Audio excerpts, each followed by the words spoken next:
Good evening.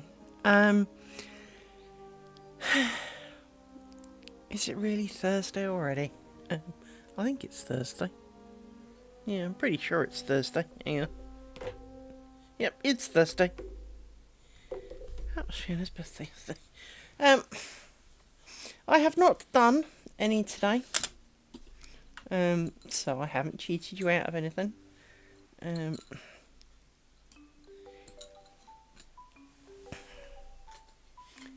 So I'm just pulling some bobbins out. You can't see me. There you go. You move over a little bit so I'm a bit more in front of it. There you go, like that. There we go. So.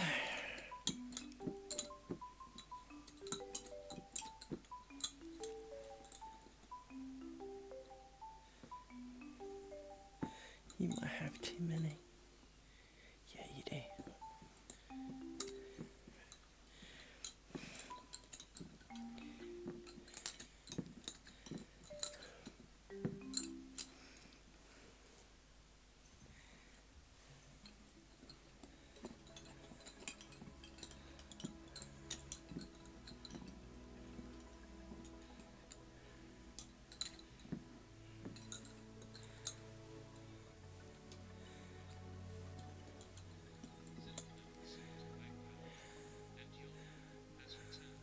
Hello! Hello, hello, hello.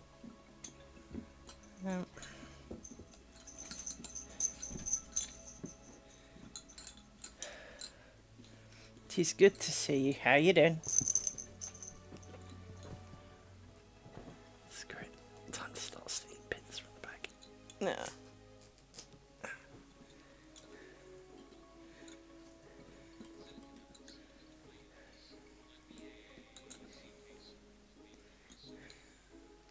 That's okay.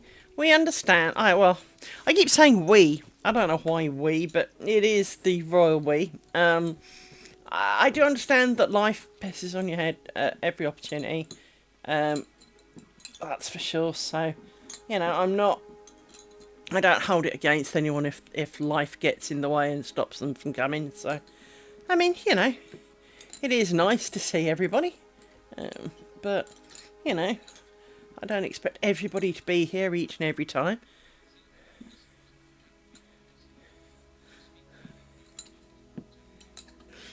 If it's any consolation, so am I. I was just explaining to Nautical, actually, who's not here yet, I don't think. But,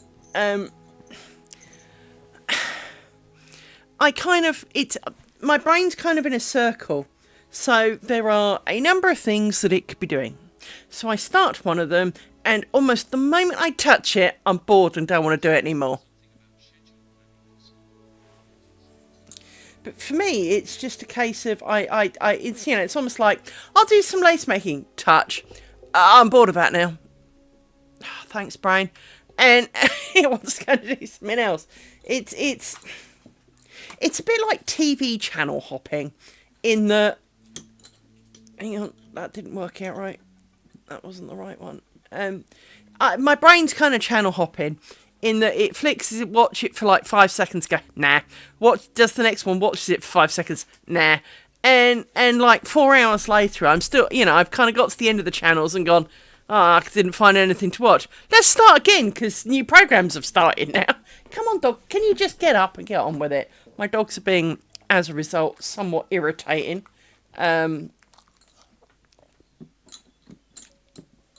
For everything is just being slightly irritating, and that includes dog, and they know it. And they're all, but I'm so nice. No, you're not. You're just wretched not. Actually, it's...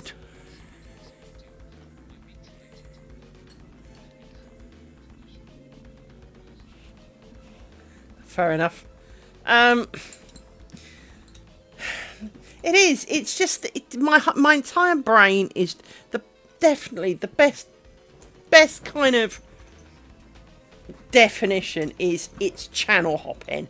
It's constantly well, yeah, I'm not really enjoying this. I don't really want to watch that now. Or, it might be something I really enjoy, but I don't want to watch that now. And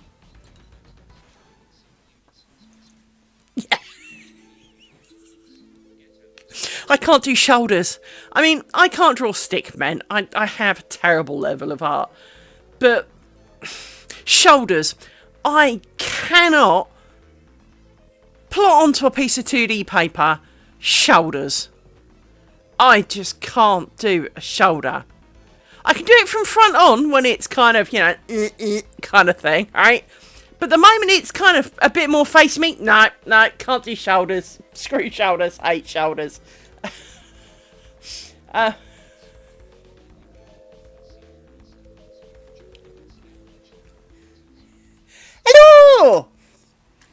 Hello! Hello. Um, thanks for coming back. Let's have a look. Where am I at? I need to start here.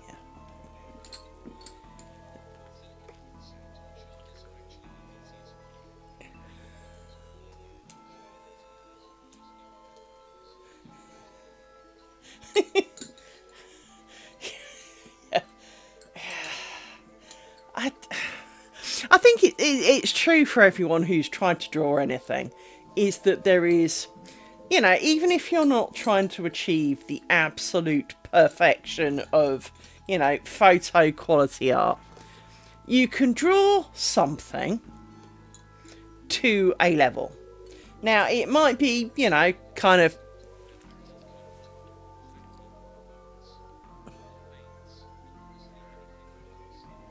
I totally understand. And I think part of my problem with drawing, not that I can draw, as I've said, the nearest drawing I've done is on YouTube, and basically it's a bunch of mandalas where I only have to draw a little bit and it's replicated around the screen by the drawing software, because, well, that's a thing. And I managed to draw some reasonably nice mandalas. There was one that was a lot of detail and I was really pleased with it, but to be honest, it's not exactly, outstanding. It's never going to be, on the cover of some magazine. So let's not pretend that it was that good. Just for me, it was that good, right? It was probably the best thing I've ever drawn. Actually, that's not true.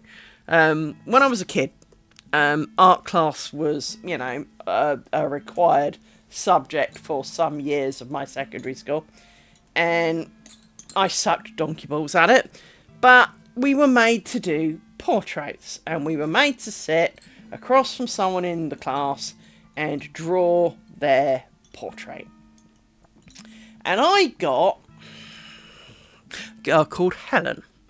Now, Helen was a lovely girl as a personality. She was great. Lots of people didn't really get to know her, but she was really quite nice. But I promise you, down to the inch, she was Miss Piggy. She was short. She was tubby. She had really little round ears. She had a short, flat nose. And she had the long hair, even the same frigging colour, right? She was Miss Piggy. Guess who I got to draw? Now, I am not saying I did a better picture because she looks like Miss Piggy. I just happened to, on that occasion, do a picture that really, really, really looked like my intended victim, right? I mean, everyone in the class was like, wow, that's really good. Unfortunately, little Miss Piggy didn't agree with it, so she ripped it up. Now, I don't disagree, because, pictures of me always look a bit crap, but that's because I'm not photogenic at all, and that's fine.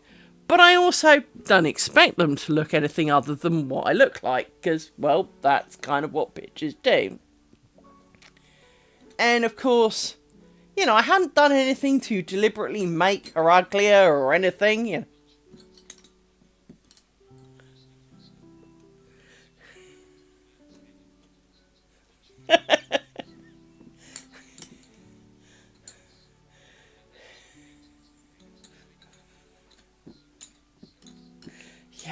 I mean, for people who can draw, I really do have a lot of envy because, you know, I look at my dogs and they do so many things I would love to capture and have on my wall as a hand-drawn picture, not as a photo, as a hand-drawn picture, because while photos are a still moment of the life, and don't get me started on tweaking it in Photoshop, because then it's not a photo, because it's not, but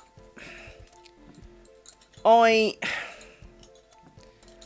hand-drawn picture has far more person about it.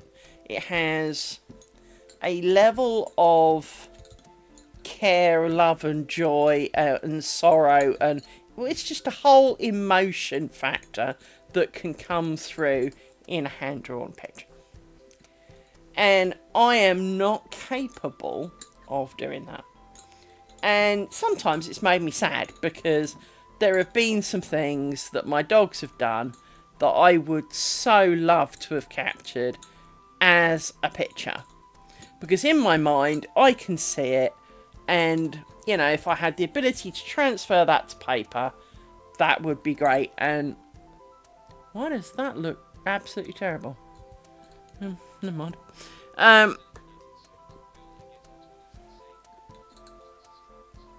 Yes.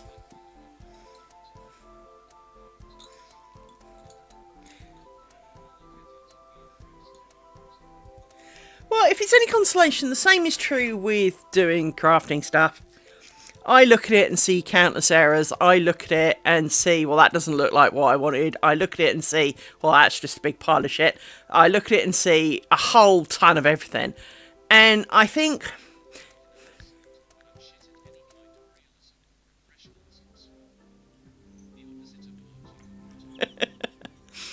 well, to be honest, I mean, if I do this is some weaving I did, right? I am capable of many crafting varieties. But it is hard to accept that, you know, because, well, let's be truly frank, right? I'll spot it in a sec. Where is it? There it is. So, it's supposed to go gap, joined, gap, joined, gap, joined, all the way down. So, joined, gap, joined, gap, joined, gap. This one was supposed to be a gap, but it's not.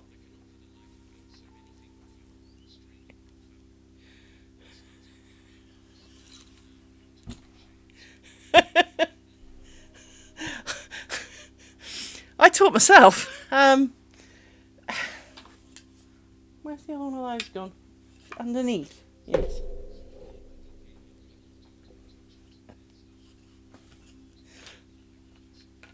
Well, if it's any consolation, I'm like that about tidying up. I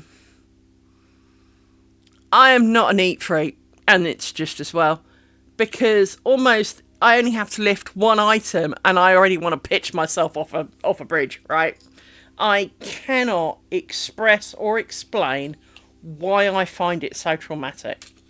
Now, I've given it a lot of thought over the years. I do believe some of it I need to blame on my mother stroke parents.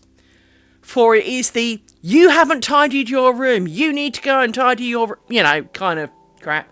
And I think that is, you know, some shrink somewhere would go, oh, well, of course it is, you know. I mean, it's certainly not going to help, frankly. And I do think that, and I was like it as a kid, I think, you know, being told to go and tidy my room made me cry. Because I just didn't want to. I just can't. Now, I don't know why. I don't know whether it was because, you know, my parents got on my case so much to tidy my room when there was nothing that frigging wrong with it. I mean, Christ, if my mother could see this room, she'd probably die if she wasn't already. So, you know. But I do think that it is, it's certainly an aspect of my life that has not been assisted by my parents and their, you know, go tidy your room. This isn't tidy enough. You've got to stay in here until you've done it. You know, kind of crap, right?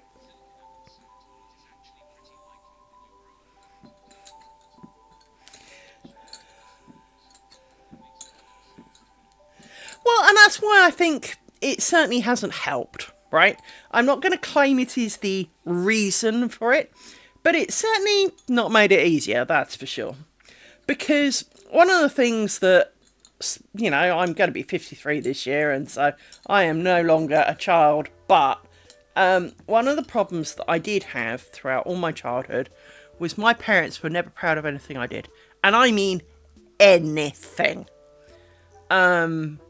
I I was not allowed to do great wafts of things. My parents banned me, forbade me from doing so much. You really wouldn't believe it. Age 16, I had to be home by 9 p.m, come what may, and the one time that my parents and I agreed I could be late, I came home late. They grounded me for 6 months because they meant 10 o'clock, but they never actually said that, and I came home at 1. They knew exactly where I'd been. I'd been 4 miles down the street in a church hall with a bunch of people with an average age of about 65, talking about bell ringing, as in church bell ringing, and they knew where I was. They knew who I was with. There was a vicar and everything poking around. I mean, seriously, it's not like I was off drinking and doing drugs, right? But I was grounded for 6 fucking months for that. And I was not allowed a Saturday job. I was not allowed a paper round. Yeah, I know. But I couldn't have a Saturday job. I wasn't allowed to. I didn't have friends. I was never allowed to invite anyone home. So no one was interested in being friends with me because, well, frankly, they wouldn't get anything out of it. And it really didn't help. I didn't have any friends as a kid because, well, I didn't have any friends. And hang on, that's not right. And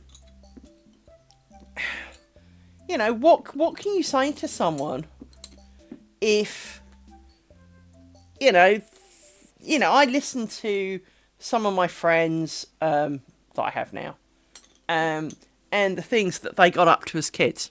I could never have done that. I was not permitted to leave the house by myself. I didn't have anyone I could go with.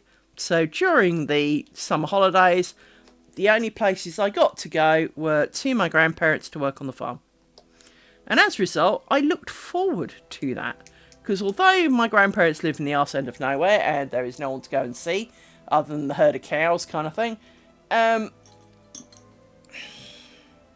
was away from my parents. And so I was very aware at quite an early age that, let's just say, I didn't feel the love. I didn't realise it until pretty much after my dad died, actually, which was about 7 years ago. I didn't realise how poor we really were. I knew I only got one present for Christmas. I knew I only got one present for birthday from my parents. Because, well, there's only one child, one parents, right? Made perfect sense to me. I didn't realise everybody else got a shit ton. And my parents had a job to keep it from me. I didn't get to have birthday parties because I didn't have any friends. I didn't get to go to birthday parties because that way I'd find out that I was missing out, right? And ask questions. So I didn't have lots of things that lots of other kids had. I had, frankly, a very Victorian upbringing from that point of view. Because my parents just didn't let me do anything. And so listening to some of my friends bang on,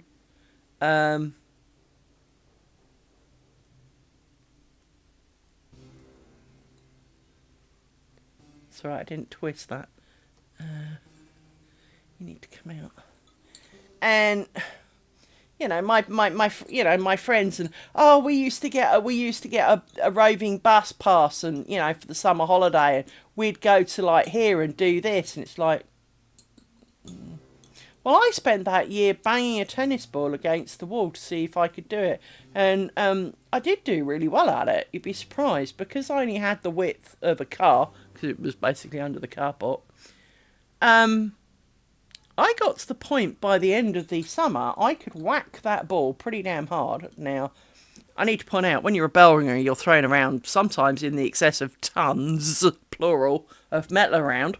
You don't do this without a few muscles. As a result of having a few muscles, when you hit a tennis ball with a tennis racket, well, you can usually hit it quite hard, because timing is your thing, because timing is everything in bell ring.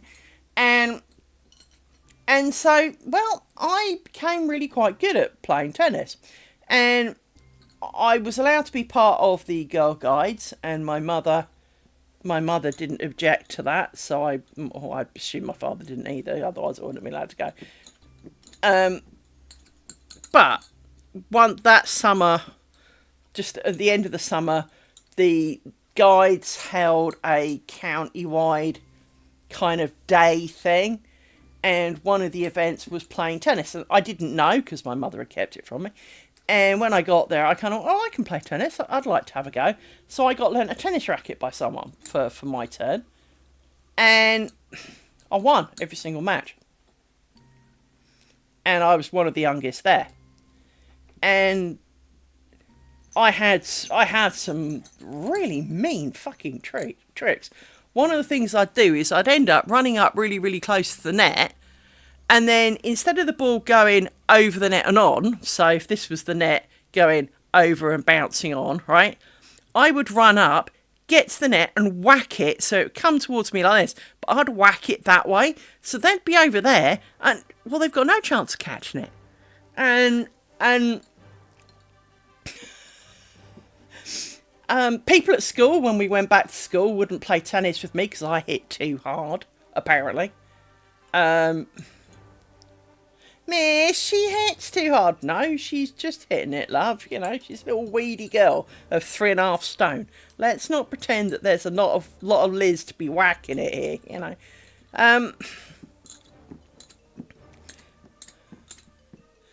So, you know, but it meant that I had very lonely childhood and very difficult, because even when I finally took up gymnastics at the end of junior school, after nagging my parents for years, and they always said no, but I went and I asked the teacher what I had to do to join gymnastics.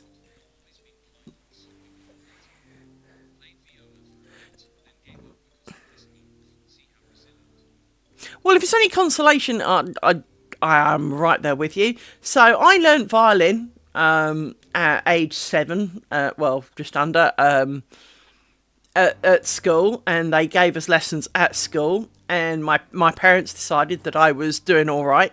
Now, I need to point out, when they did a thing, they made you see notes and say which one was higher and which one was lower and all this kind of stuff. Apparently, I failed spectacularly, to the point they told my parents that I was tone deaf. Now, if you'd met my mother, there's a tone deaf woman if you ever met one, right? My mother, God bless her, my mother had 5 notes in her singing range, and when you went to church with her, she would sing. She would start on the nearest of the 5 notes that was to the starting note. She would then go up if there were more notes up, or down if there were more notes down accordingly. But once let's say it started on her middle note. If it went up 2 notes, great, she'd go up 2 notes. But if it went up another note, she stayed on that note. But the moment it came down, she went down. So she bounced around these 5 frigging notes, and it was worse than a wailing cat.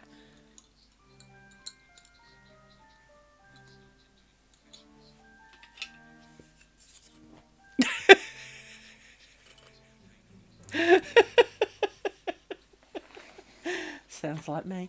Although I don't do vegetables, to be honest. No, can you not tangle? Just fuck off. It's going to be one of those. I'm going to be a chicken again today, and so I do apologise. But how have you tangled so much so quickly. Oh, fuck off then. How is this? Right, that's like that. I want you on this stick. It's because this stick is slightly bowed, so it's rounded that way. So that when I put them on here, they roll straight the fuck off again.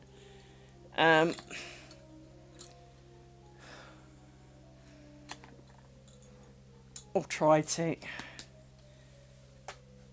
Yeah, you can sod off over there a second. And you. Right. And you. Let's look at some of you. Anyway, so, you know, my childhood basically meant that, you know, so as I say, I got to finally do gymnastics. And in 1 year, I went from the girl who was, you know, barely capable of touching her toes to the best gymnast they had.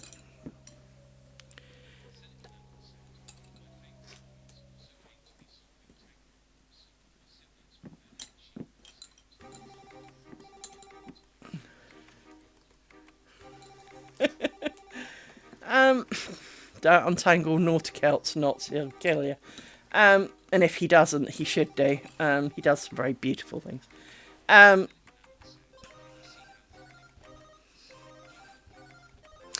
Well, yes, you're talking to someone who totally understands, because I'm dyslexic, so reading is not a thing for me. It's really hard going. And obviously, audiobooks were less common. You did occasionally have some on cassette, so I had Tom Brown's School Days, Wind in the Willows.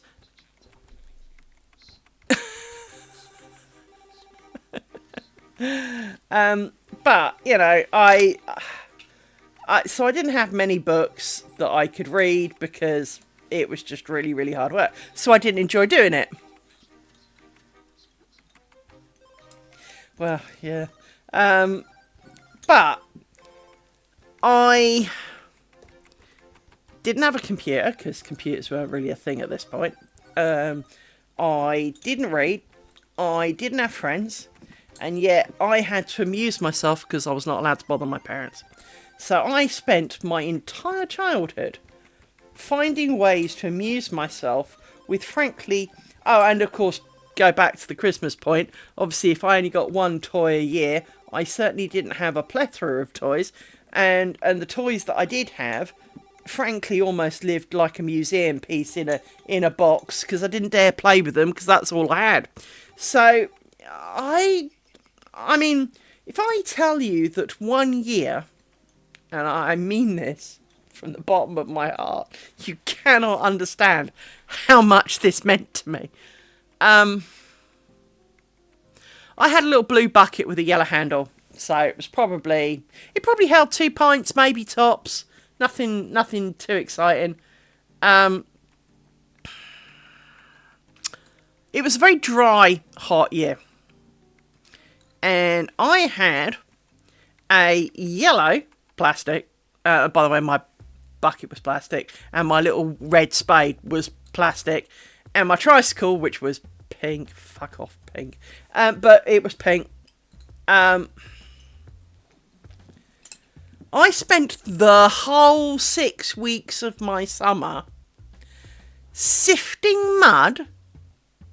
So it was almost the consistency of corn flour, so my mother could make better gravy. And I proudly, after weeks of sifting and, you know, of doing this in the garden, presented it to my mother to make gravy with. I was not popular, obviously. But I spent weeks doing that. Honey, you had cucumber and rope. You had rope, dude. I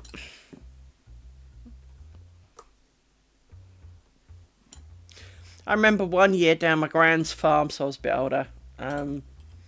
I washed around £100 worth, not physical pound, not cost pounds, weight pounds, £100 worth of beetroot.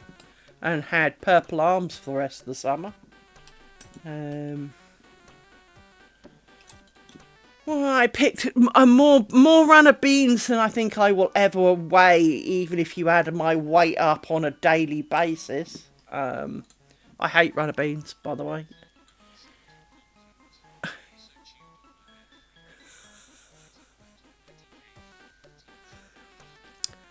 I bit the metal rung of my paddling pool as a kid to get rid of a tooth. I jumped on it real hard to get... Yeah.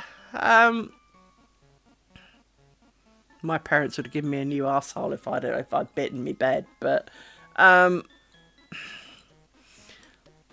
you know, it is almost the competition of who had the shittest life, right? And I fully understand that you and I did not have the joys that so many... I mean, if you look at children today who have got laptops, phones, they've got the internet, they've got streaming, they've got... Oh, I didn't know I was missing out. And that really says a lot, is that...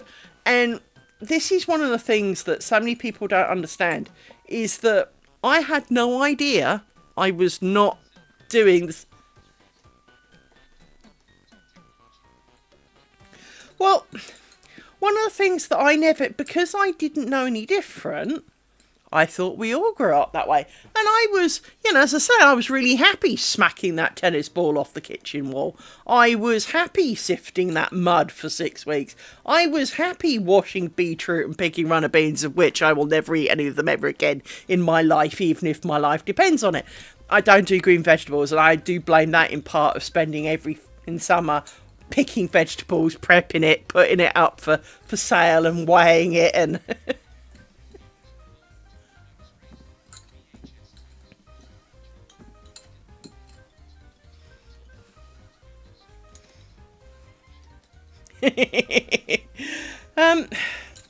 Well, but this is the thing. I mean, you know, there were no such thing as mobile phones when I was a kid. So, because I am old. But at the same time, if I'd been brought up, even, you know, if I was like 7 today and my parents were still my parents, because obviously they've both moved on, but even if my parents were still my parents, you know, nothing else changed, except my parents, instead of having me in 72, had me in, I don't know, 2015. No, that would make me 10, you know, but somewhere around there, right? I would still not have a mobile phone. I would not be allowed, there would be no internet in my bedroom.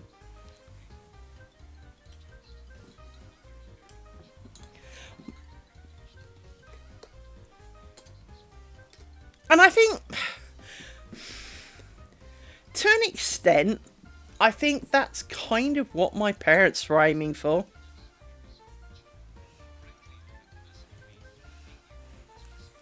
Oh, believe me, it's one of the reasons I hated going to karate, was there was a little girl, she must have been about 8, and she was the most spoilt, pretentious, stuck-up cow, and deserving of a slap that would put her into the next century. You know, this was 10 years ago, and I would have been proud to give her, like, a 990-year slap to knock her out that long.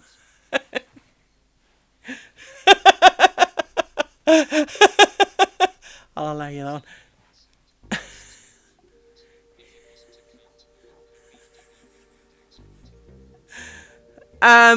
Yeah, I did read your message, Derry. Nightbot then decided to delete it for you. I allowed it, and Nightbot went, "Oh no, you can't say that." I will read it out. Silkenon said, "He pisses me right off. If he wasn't a real cunt, I wouldn't have a beef with him."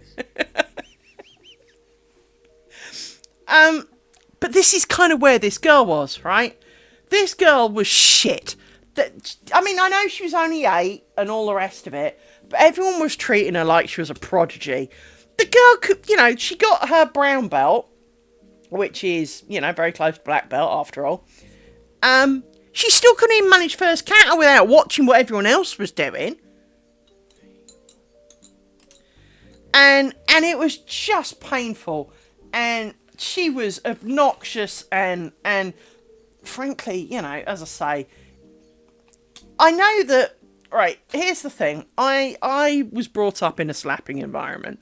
And I do believe that slaps have a purpose in bringing up a child. Now, you don't do it for everything. Do not get me wrong. You do not do it for everything. But going, now, Johnny, that's not very nice, only cuts so far. There needs to be bigger things to escalate to when Johnny is still not being very nice. So if Johnny's trying to stab his you know, cousin, the dog, whatever, right? What do? Now, Johnny, that's not very nice. Well, clearly that's going to have no effect whatsoever. What, you know, we've all met kids where, now, dear, sit down. Yeah, you just annoy me too, love. No, I wouldn't do it either. You know? And where's you? This is not right. So, you know, we've all met kids that, frankly, you know, this was the winning combination, you know.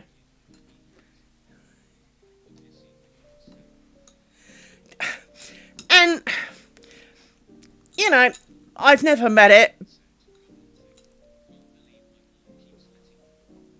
Now, you see, that's kind of where my beef would lie, is that it's all well and good that the evil spawn... Is the evil spawn related to you in some way, or is it, you know, just random friends spawn of, you know, mother's friends spawn kind of thing?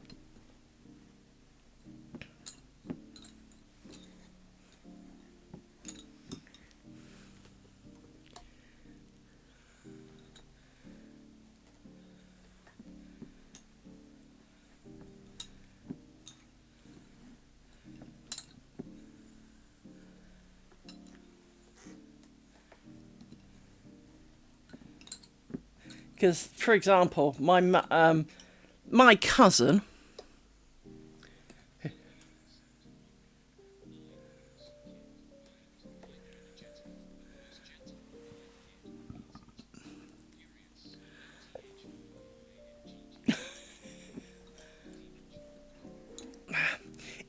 So, is it little brother's friend?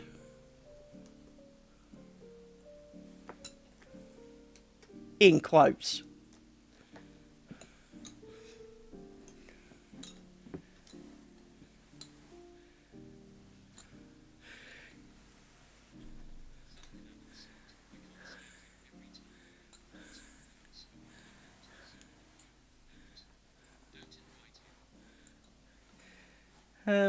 Is it little brother's friend, or is it mother's friend's spawn, or, you know, how is this bag of evil Damien has it become known to your family? We can call him Damien for want of a better word, and if you haven't seen The Omen, you need to.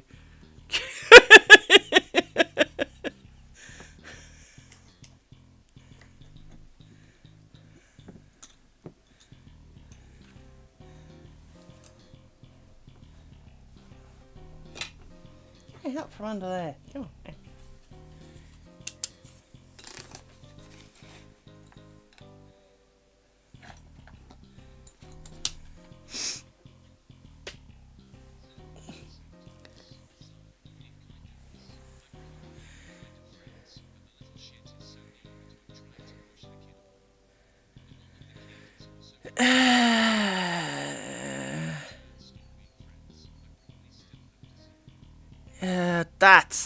That's not good. That's I understand that problem. So my cousin kind of fell into that category as a child. I have 3 cousins. I'm not going to say which of my 3 cousins in case they ever find this video. But my parents had a big problem with them, right? And as a result, imparted to me that this person was a big problem. Now, are they Were they as bad as my parents made out? Probably not. Are they good? No. Do I have some beefs with them as an adult? Hell yes. Right? So, I'm under no illusion that this person is particularly, that they aren't a saint, that, my parents were hard on and led me as a child to believe were bad. No. They are pretty damn bad. And in fact, really quite low comes to mind. But, they said some real cruel, shitty things to me as a child. And because they would come, I didn't see much of my cousins, frankly. And this was not necessarily a bad thing.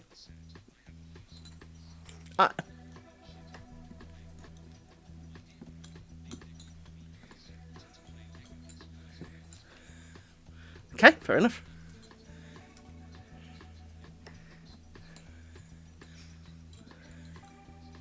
Fair enough.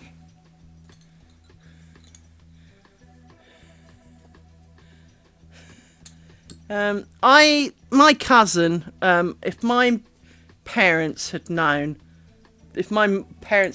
that one of them would want to attend my dad's funeral, they would have said no. That's how much they disliked this kid.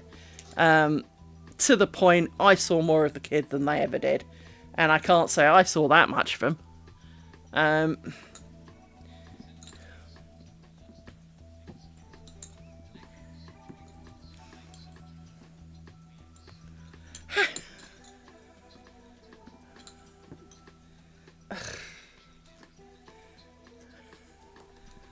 For fuck's sake. Have you considered an accidental, elbowing in the face? Play a game of Wii tennis and accidentally whack him with the bat.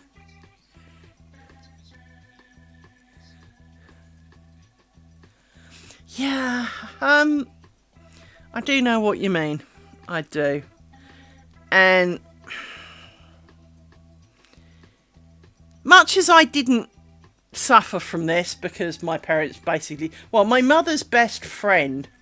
I did know her children. I recognised them at the funeral when I went to the funeral.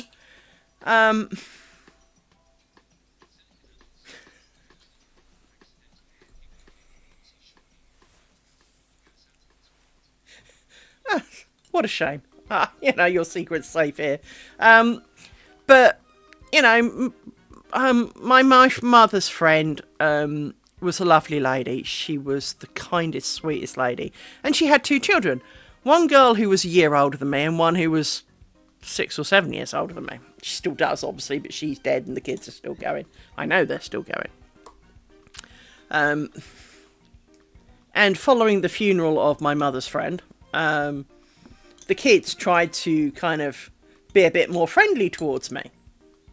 Because I think they then discovered that obviously my dad had passed on and everything. So they were, we'll keep in contact with him. It was around the time of the Johnny Depp Amber Heard thing. And all they...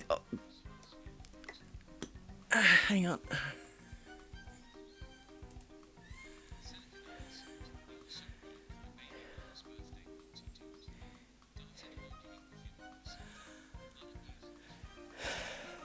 You see, that's the kind of crap that would drive me up the wall. And to the point that when I got married many, many years ago, I actually made a point that because my mother was still alive, if my mother had arrived at my wedding, I would stop the wedding, go down the aisle, pick her up, because she's an anorexic little dwarf. Okay, she's not actually a dwarf, no offence to dwarfs. She's 5 foot or something, so she's a good few inches shorter than me. And I outweigh her. I think one of my tits weighs more than she does. And, and I would have picked her up and physically thrown her out the church. And I meant it. Absolutely meant it. Fortunately, What a shame she didn't come. Because you know how it is. Some days you're really up for a fight, right? Some days you really could have gone for one to let off a bit of frustration and angst. You know, if my mother had turned up, she probably would have been hospitalised. But that's another story. But it was one of those things. Was that, you know? So I do understand the. There are some people who just need not to be anywhere in the same time zone as me. Because they've done stuff that has just pushed me 20 levels too far. I now have... I've collected 3 of those people. My mother was the first. Actually, technically... No, technically my mother was second, actually. To be kinder to my mother and be truthfully accurate. My mother was actually second. Although she started her campaign of annoyance much earlier, I didn't realise that what she was doing was so bad. Well, the problem is that, well, I think we all have an element of anyone who claims that they've never, you know, wanted to kick someone hard or slap them into next year hasn't got out very much. It's a bit like, if you work with computers, if you have a dog, if you drive and you have never sworn, where the hell have you been found? Because you are too perfect, you know?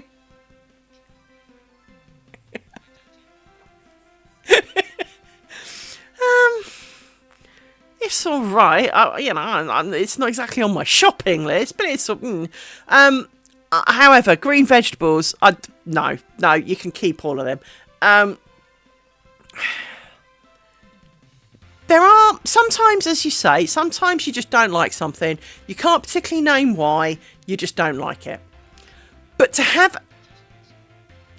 there are times that, I mean, I have a friend, and their tagline is the annoying. Okay, so my friend X, the annoying, right? And anyone who knows me in a more personal, including half my co-workers, know exactly who I mean. Because nearly every story about this person justifies their tagline, right? And it's not just me being a bit pissy or me being a bit, oh, well, you know, they did this and I didn't like it. No. They did seriously, stupidly dumb, pissy off stuff, right? And this person is older than me, okay?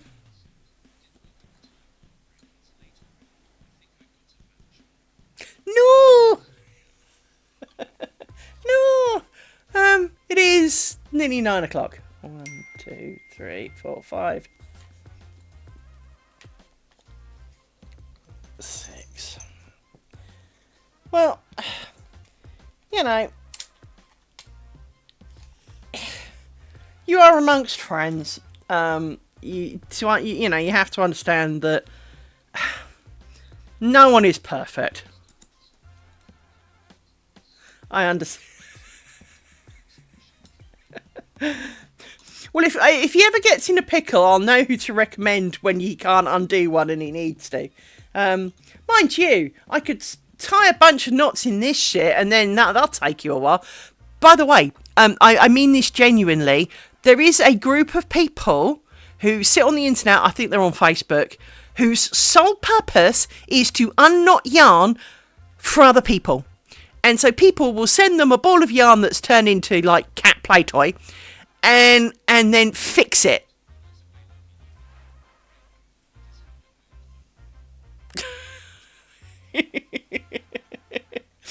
Enjoy yourself. Don't have too much fun. Oh, co-worker message. Hang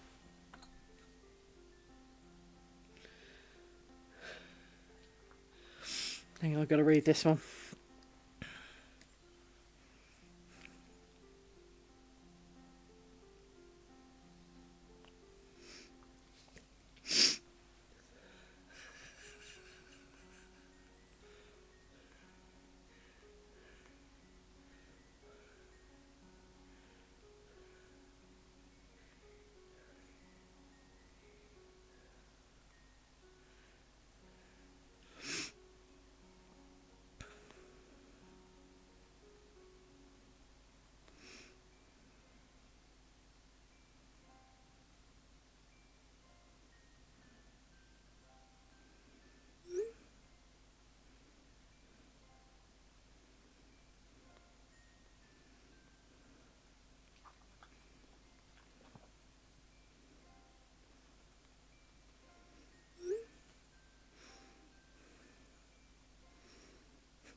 Hang on.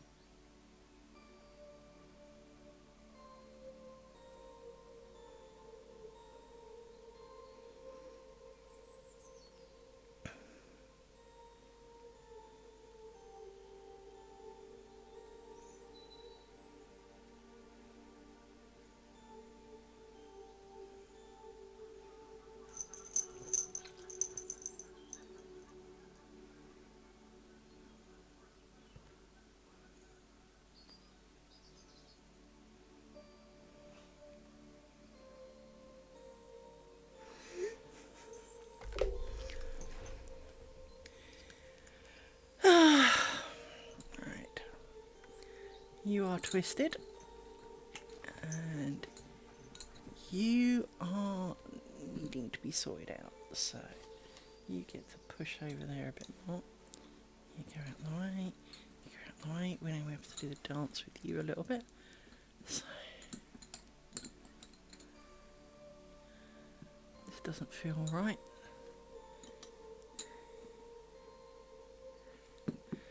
Actually, you possibly are. Why are you weird?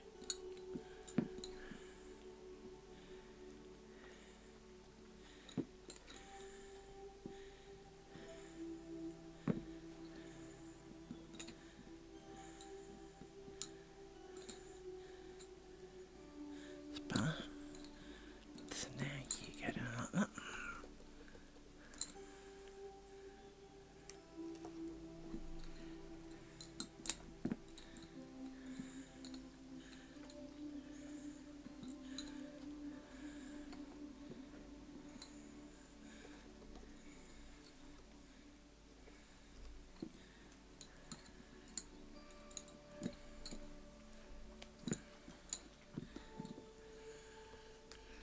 Threw a pin on the floor.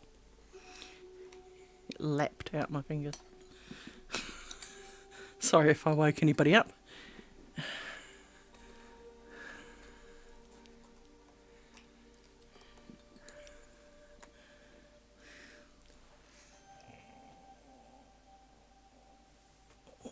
Can't see it. I'll have to find my metal detector and look for it later.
Well, that's because there's like 999 million ways of casting off. Do you need it to be stretchy? Do you distinctly not want it to be stretchy, like it's the seam at the shoulder, in which case you do not want it sagging so that the shoulder ends up down your elbow in a week's time? What kind of are you at?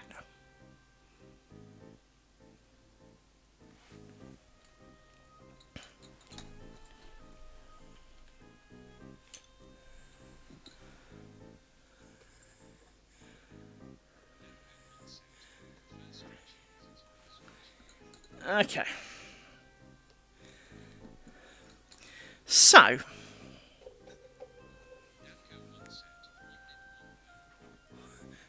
it's ribby ribs. Okay.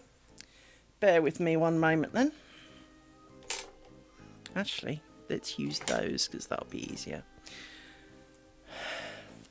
I don't have any yarn to hand. Well, I do, but don't, if you understand. Actually, hello. I Yeah, if you want one. Hang on. I know where there's some yarn. 1 second. You do not have to get up, dog. I'm literally turning around to reach behind you to get a ball of yarn. Here we go. Front. Here we go. So, ball of yarn. Right. I am going to use a pair of wool needles that are actually darning needles, because that's what I've got to hand, so bite me. But let me quickly do the world's smallest amount of ribbing.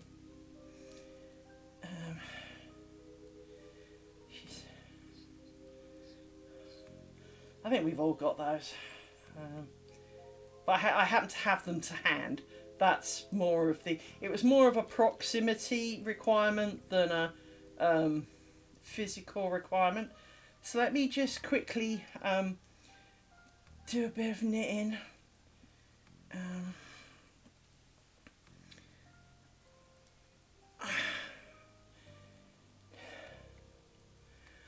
How did you do your cast on? Out of interest.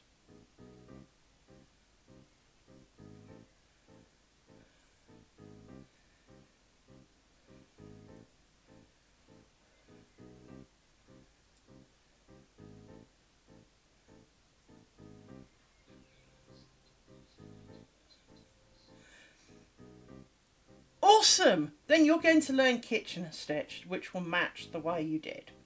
Actually, might not match the way you did, but it'll be close.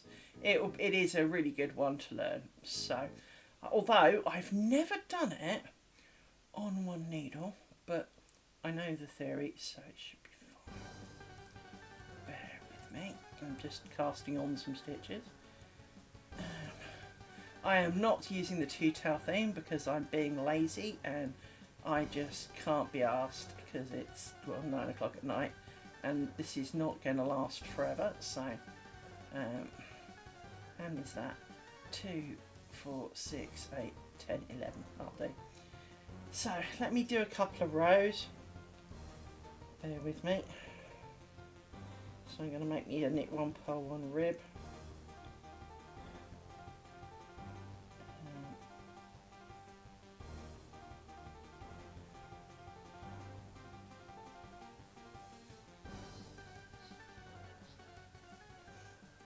Well, it's going to take me a couple of seconds to do a couple of rows of knitting so that you can see, otherwise it's going to be impossible to relate to it all.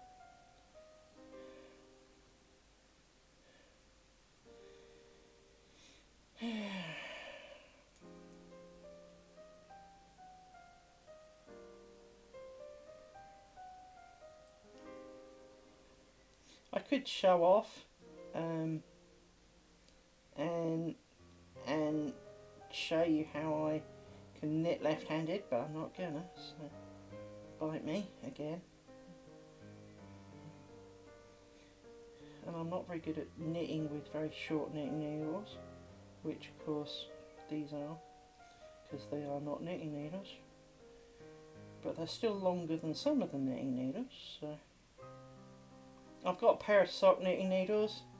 I bought the Addy snaps or whatever they're called. Not snaps, but the little sock ones. And holy mother of God, are they the most annoying things I've ever used in my life. So if you've got one of these weirdo knitting needle things with the little plastic thing to put your loop in, that's a really good thing.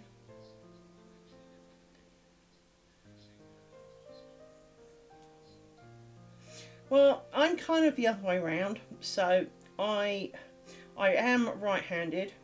I shoot left-handed because when I learnt to shoot, I couldn't wink. And as a result of learning to shoot left-handed, I learnt to change mentally which was my dominant eye, which makes me a real freak.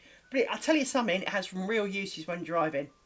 When you're driving and you're going along one of those paths where the sun's coming through the trees on your side of the driver's side, so this works wherever you are. I found that I could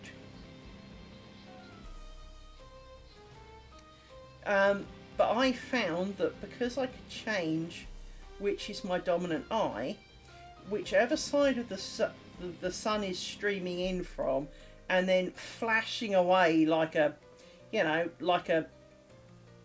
deranged camera flash, I can totally ignore it because I just look through the other eye. It's really useful. But it also means that I give some really weird results on the old eye test stuff. So, I have done the world's smallest bit of knitting, and I can't really demonstrate it that well because I don't really want to cut my yarn. So, I know, I'll use the other end. Because there is another end. Hang on. To demonstrate. So obviously you won't have this end. This end will be this attached to it. So you poke it through your needle, as you'd expect, like this. And you have to do basically what feels like the wrong thing. So this first stitch is a knit stitch for me. So you act like it's a purl stitch and you put your yarn through it. I need longer tail, hang on. It's a bit tight. There we go.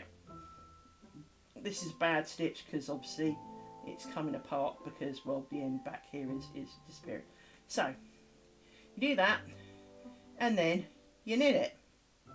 But then what you have to do is you have to knit this one behind first as the starting kind of deal. So you knit purl one, knit one. So the first thing you do is do the wrong thing to each stitch first.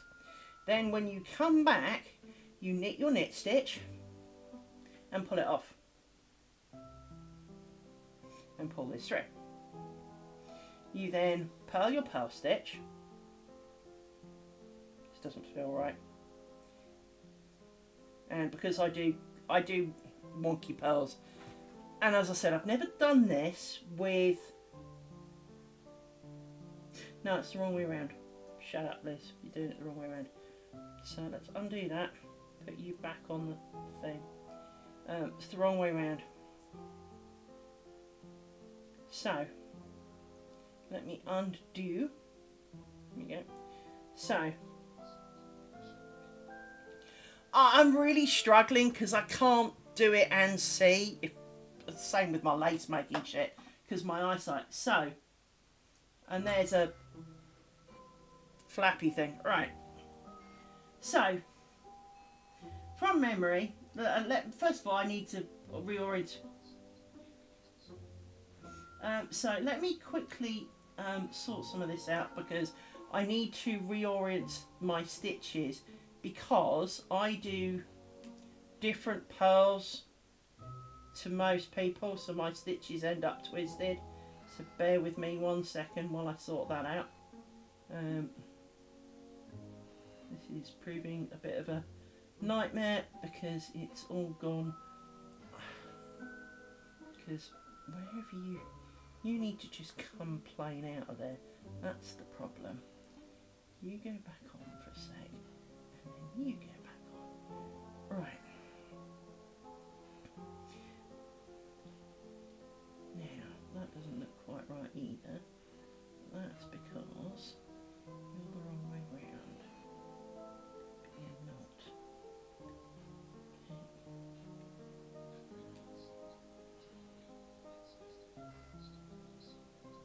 Okay. do continental knitting with a combination purl, and what that means to the rest of the world is I don't try and break my thumb when I'm knitting.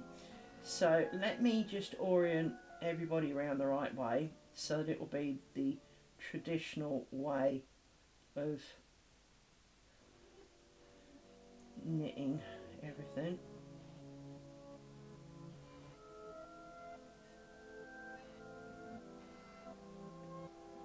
That one on there, right.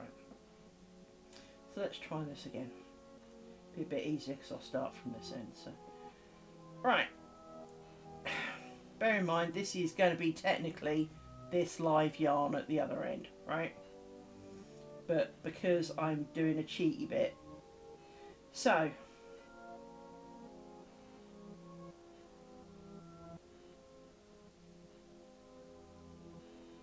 sure you.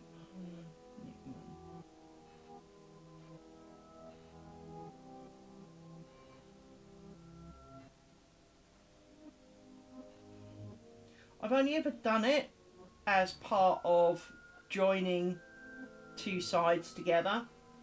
But in essence, you knit and purl them. But you have to do kind of, you do a stitch, you fudge a stitch, right? So I'm sure that you purl the first one.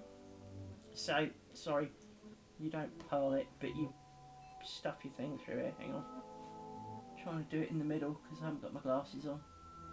Yeah. This is either going to be completely the wrong way around, but you'll get the principle, right? So I think you purl the first one, and then you knit.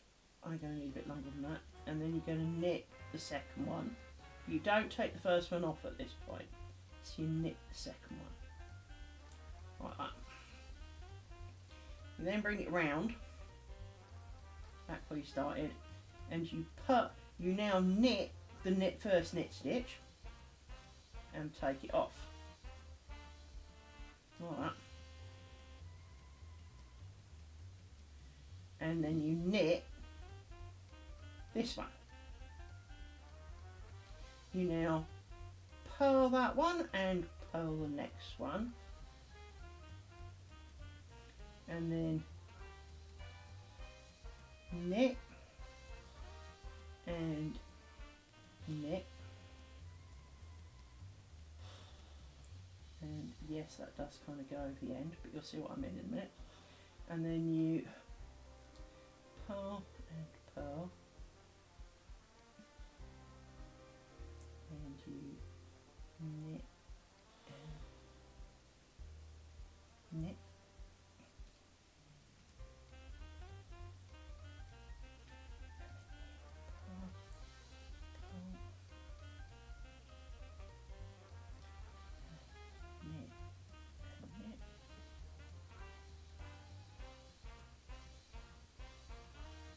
It's right as well, bugger me.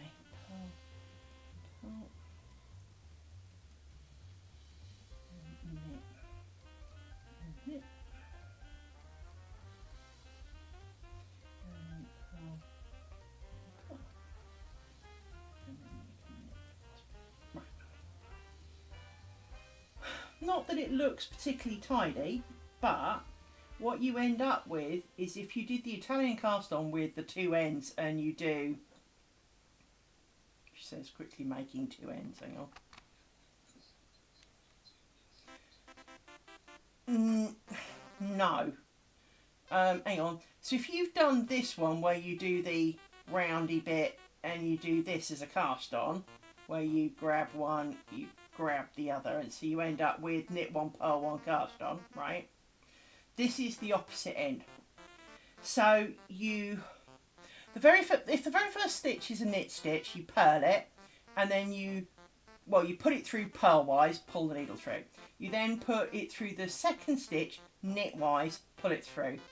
You then do knit and pull off, knit-wise and pull off the first stitch with your needle, and then back knit-wise through the purl stitch, but do not take it off. You then do purl, pull it off, and purl the front of the knit stitch, but leave it on.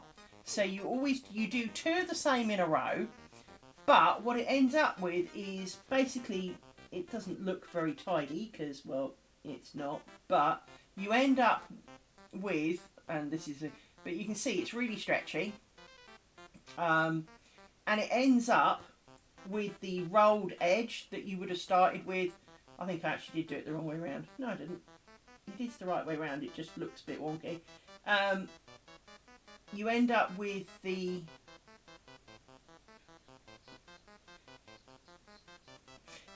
it's basically you if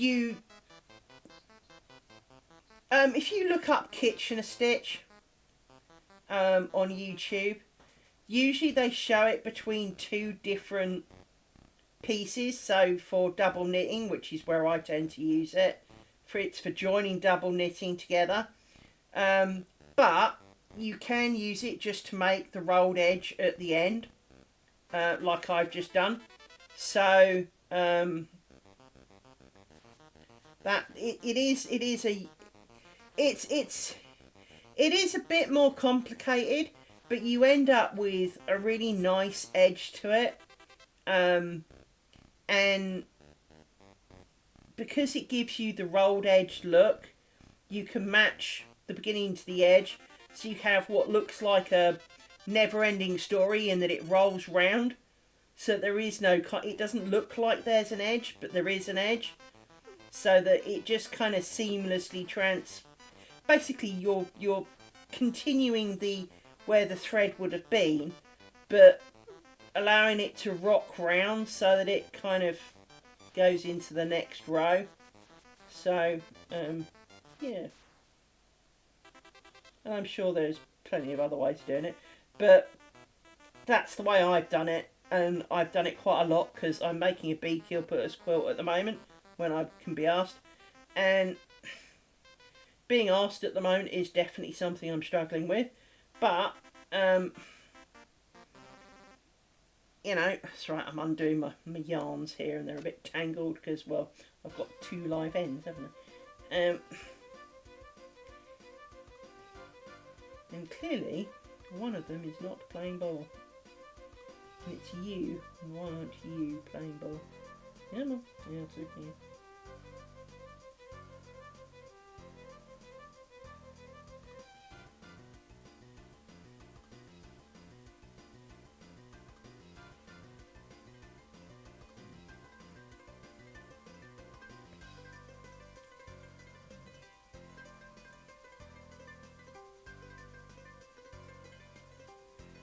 I mean, it would have been easier just to chop it and have done with it, really, but because now I've got a knot.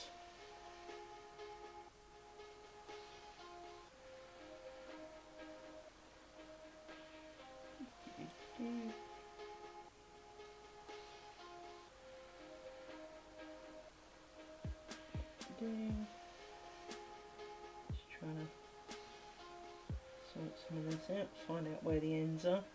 There's an end. So you're an end. You're the shortest end, in fact. So you're the easier end to be tugging on. So undo, which makes it a bit easier.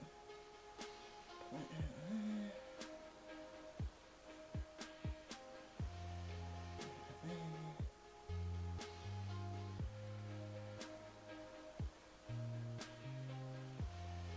It's amazing how tangled something can get, considering that it wasn't tangled, if you know what I mean.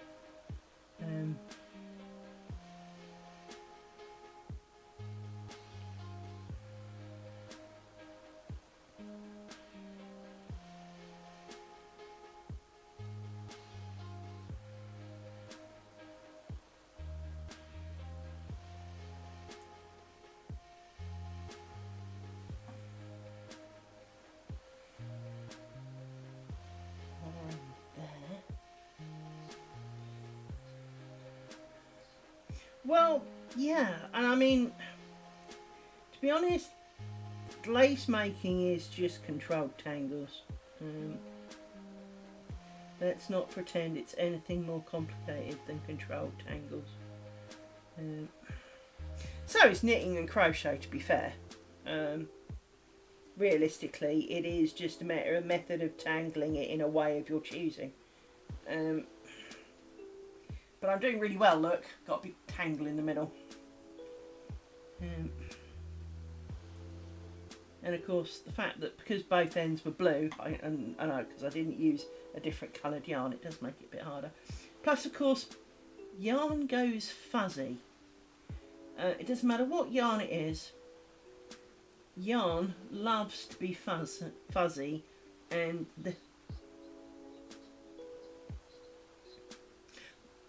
hello, Flusen B.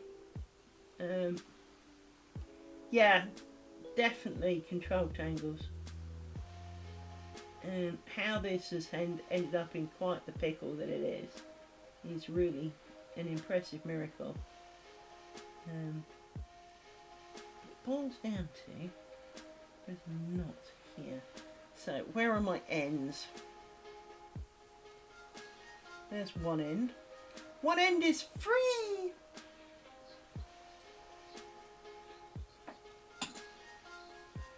Well, the thing is a yarn that didn't seem fuzzy can be amazingly fuzzy all of a sudden. I don't know if anyone else has noticed that.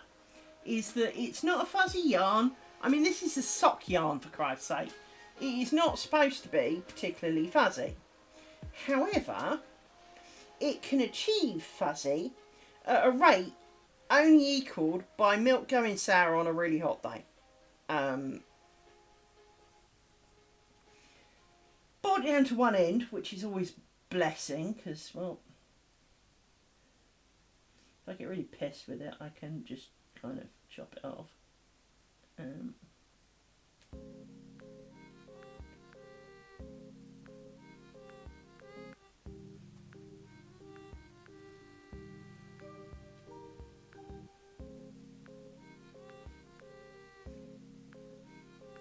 But sock yarn is supposed to be, bear in mind it was not its sock weight yarn, it is designed to be socks. Therefore it should be, to a large extent, resistant of the whole going fuzzy for no damn good reason kind of shit. Because, well, it is designed, quote, to be hard wearing, end quote, you know?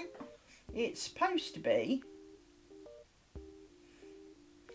But clearly, it's a knot.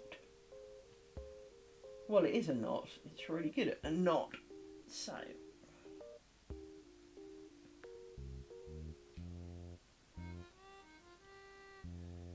Now I can see, Jesus Christ, how did you end up doing that?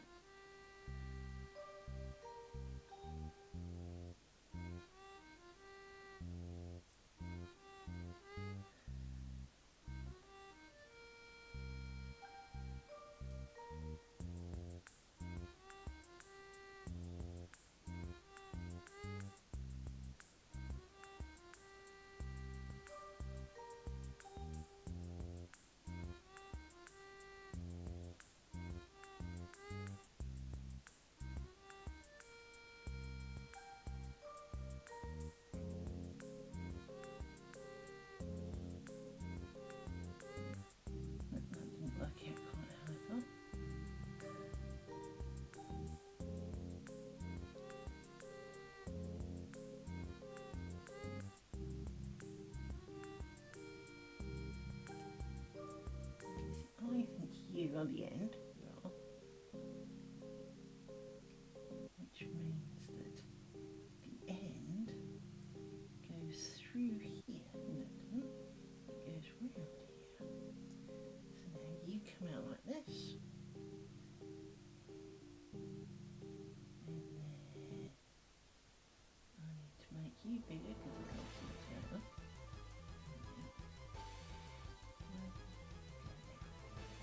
You come around there like that.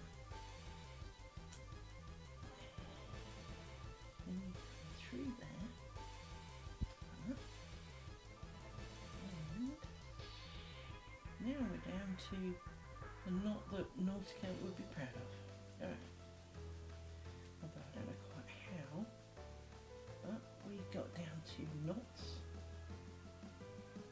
And there we go. So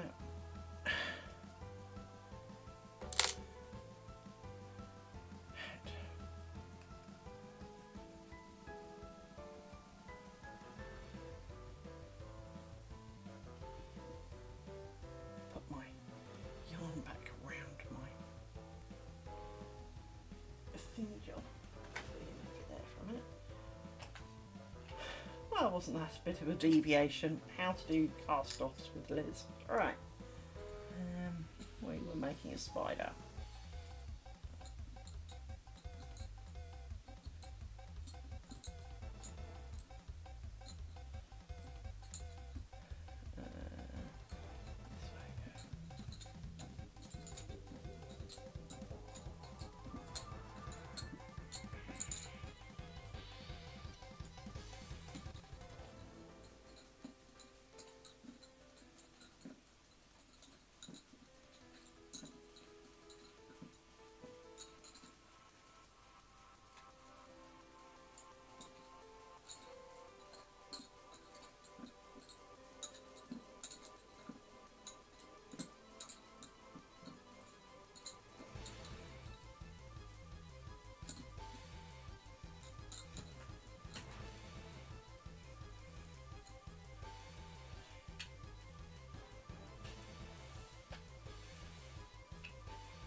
So yes.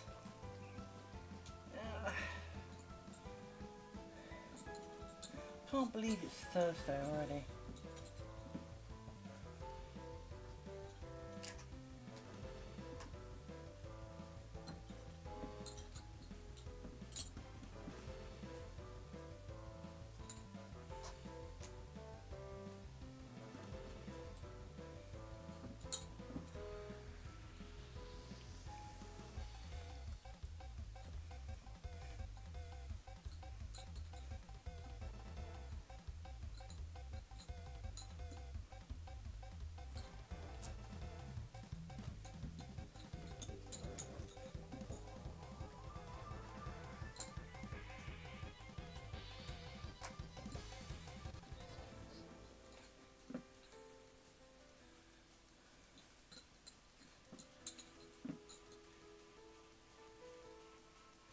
That doesn't look right.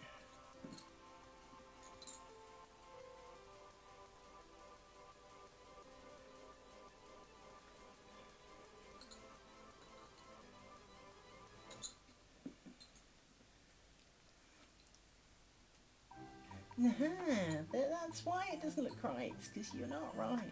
You should be here. And that's better. Then you go here, like that. Now, you get a new pin. You go there. That looks better. Well, it looks funny.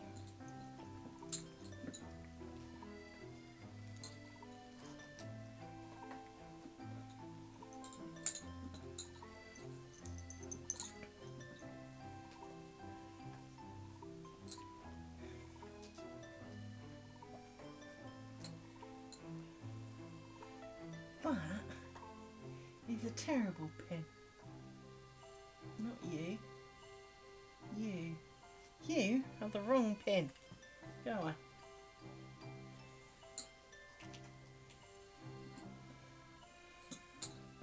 There's a skinny pin. It's one of the bendy pins, one of the naughty pins.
a little crowded over here, but that's okay. We can cope. We are keeping calm.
Look entirely right because it's not.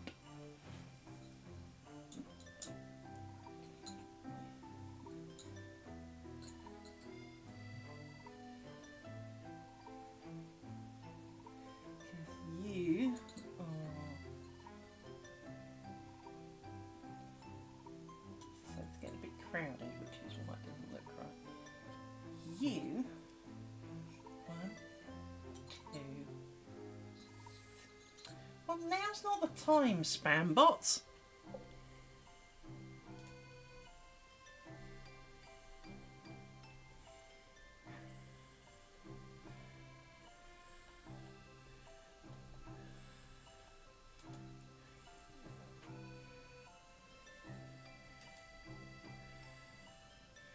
And because I didn't click on it like I normally do, I don't get to see, because normally it shows me. Normally it shows me I've banned it.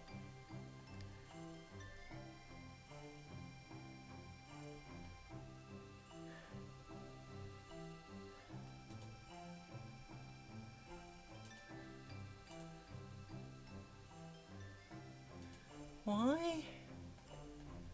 Why is it not showing me who the spam bot was? Well, that's just a bit annoying.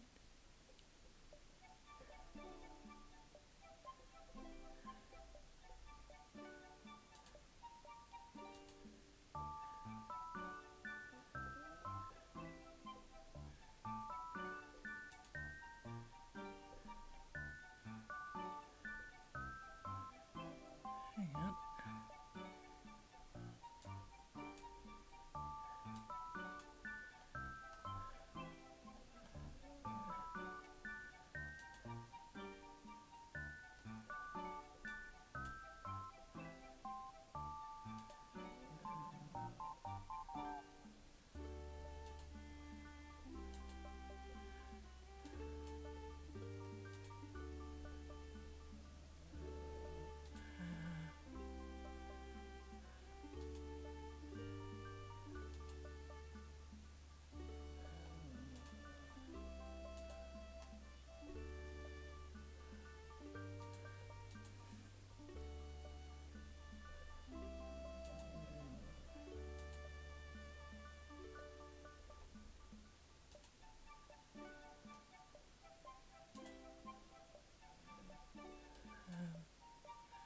It's now got an extra column I don't want, and I don't know how to get rid of it. Okay.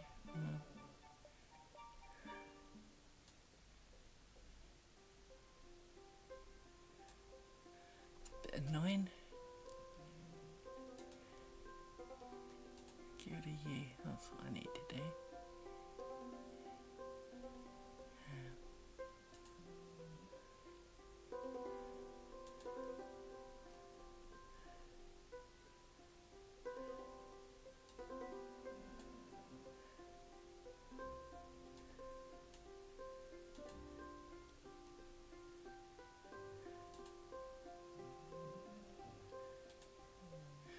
No! Why are you being so annoying? Why?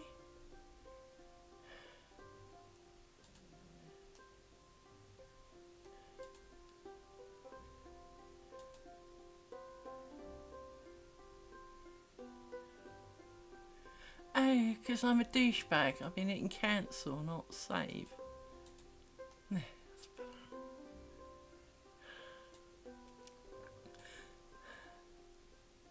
Sadly, I don't get to report douchebag today because I booted him and I hit deny and it ate everything. Whereas normally, I report him, hit ban, and his question's still there, and then I get to deny him and oh well, whatever.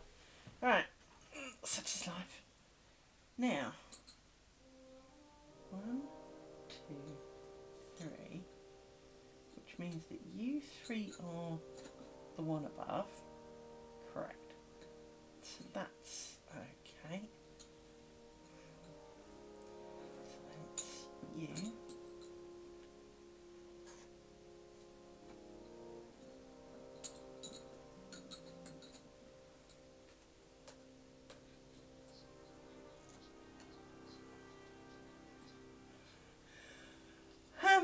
I've got a thing that kind of captures them usually, so you don't see them at all.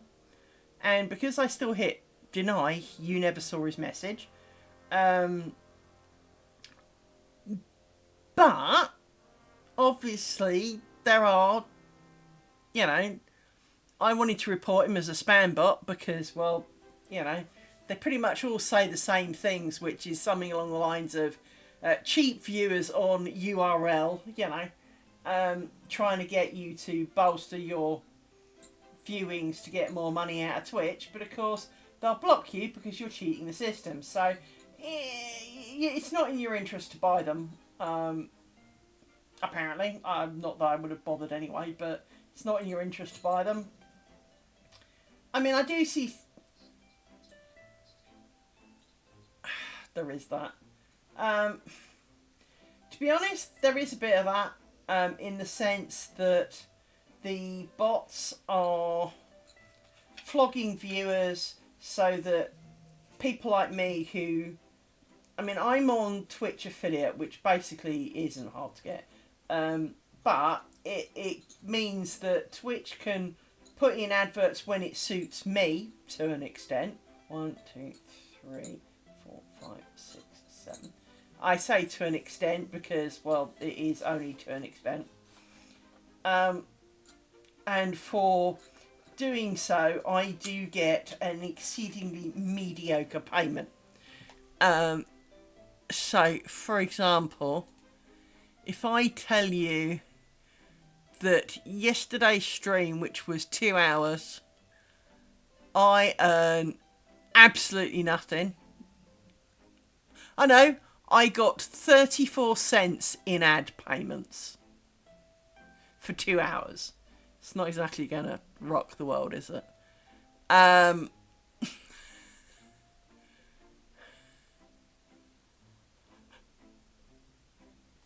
Oh no, sorry, yesterday's 2 hours was 8 cents. There you go. The day before, Tuesday's, was 34 cents. So, you know, oh look, he's back. Oh no, that was you. Yeah, oh, yeah. I've got to be careful. I'm not going to approve that because I don't want to approve a particular word you said, but I've read that. And so for everyone else, Davcot1 said that's based on viewers, I know. Yes, it is based on viewers, and because they're trying to make you buy viewers, viewers is one of the words that I have listed, therefore, hence your thing got brought up as a spam bot potential. Now, obviously, I'm not going to mark you as spam bot, but I also don't want to mark it as allowed, because, well, that allows the spam bots too.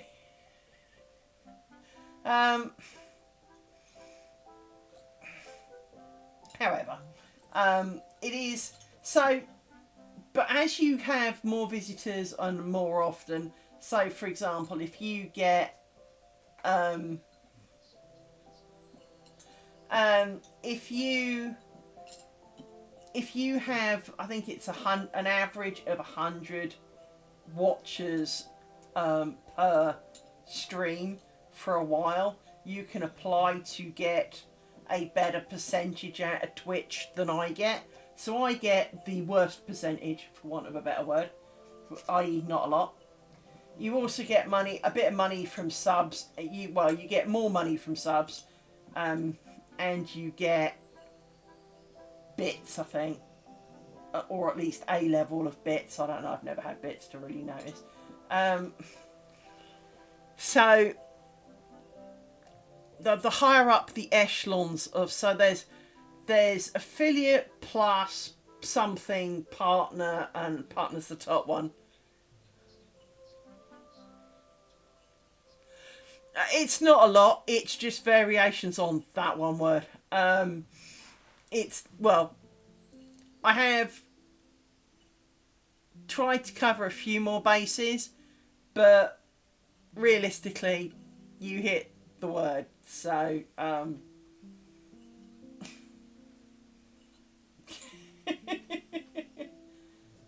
hence, it's not something that's going to crop up too often in this particular type of stream. So it's fairly safe bet, because they use different letters. So, you know, if the word was rain, they'd put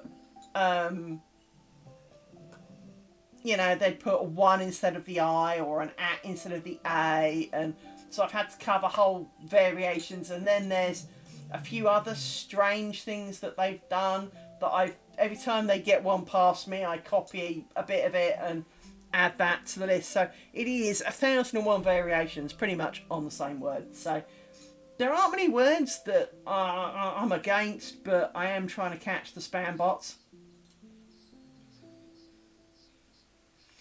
Yep.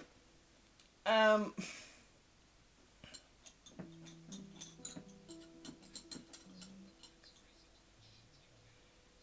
you would think to a large extent that they would. Yeah, you're allowed to lurk. Lurking's cool. But yeah, you're right. To be honest, you would expect that. I mean, Twitch are fairly good. If I'd reported that, because, you know, obviously I missed him and I can't report him because I don't know what he was called. But, actually, is there a way to see the ban list? So if I click on suspicious activity list, there is literally nothing there. It absolutely says there is nothing there, which kind of is a bit weird.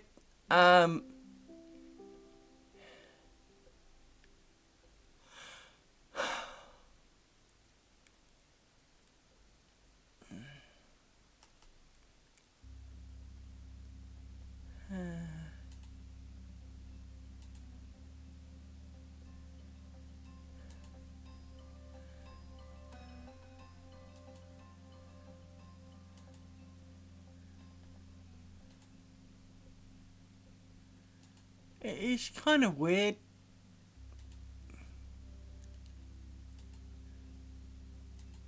That I can't see who's banned, if you know what I mean. Because I hit deny, so technically they didn't get, you know.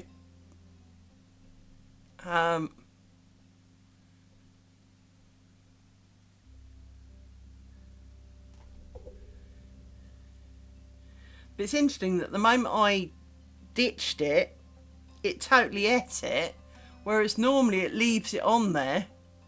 So, for example, the one that Davicott did was still on there, but that's because I didn't listen to it. I didn't react to it, I think.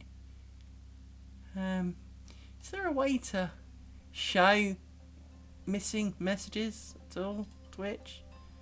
No, cancel, don't want to do that.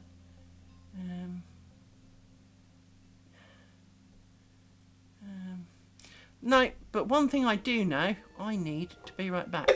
Hang on a sec.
Well, that's enough of that rubbish. I suck at those. What is a withing? I guessed. I have no idea what a withing is. Rory, little man, you're sitting in my spot.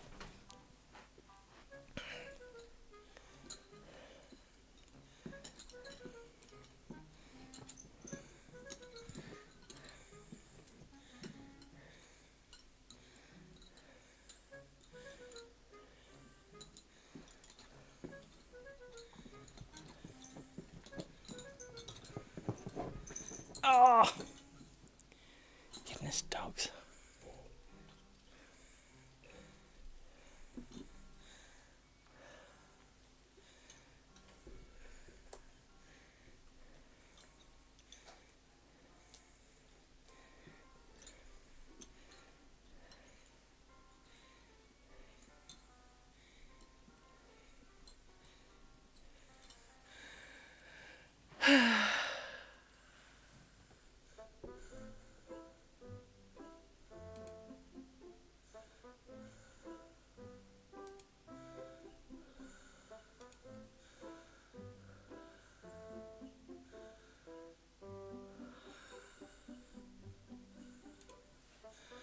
Hang on, just been asked to explain a bug to someone. Hang on.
Sorry about that.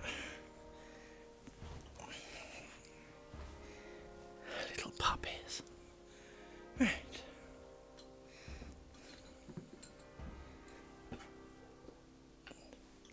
Back up my table and undo that because now my brain has farted.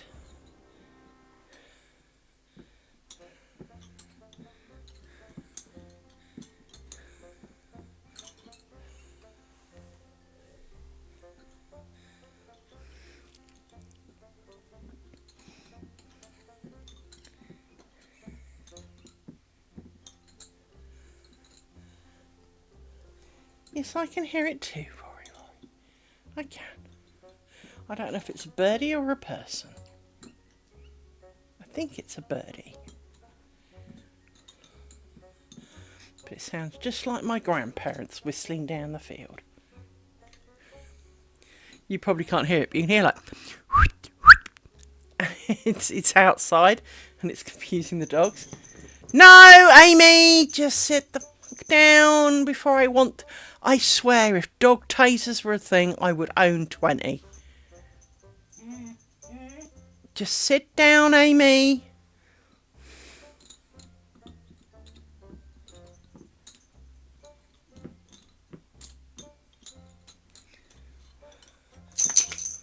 And that's not because I did it because she was right next to me.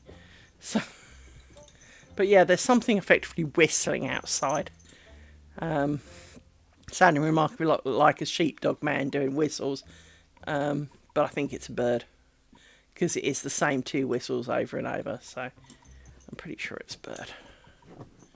Might be an escaped parrot, but it is a bird. There is a parrot who lives not far from here, who sits in a tree, so he's not tethered per se and chooses to stay there. So it wouldn't be too surprising if one day it got bored one day and decided to see what else is out in the world. Yeah,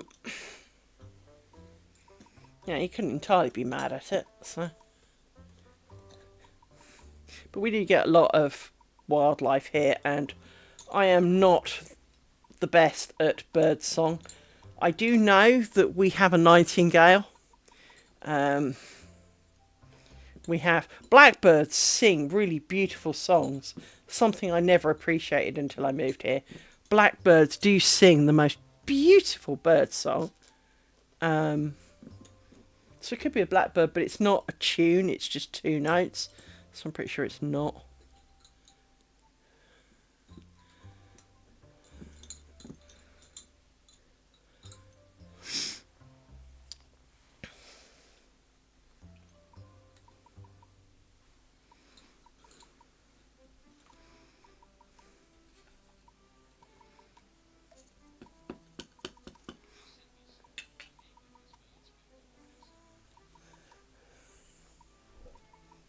Well, there's nothing wrong with that. So I'm just wondering what happens to the other one of these. It seems to have gone walkabout. Because I don't seem to have enough.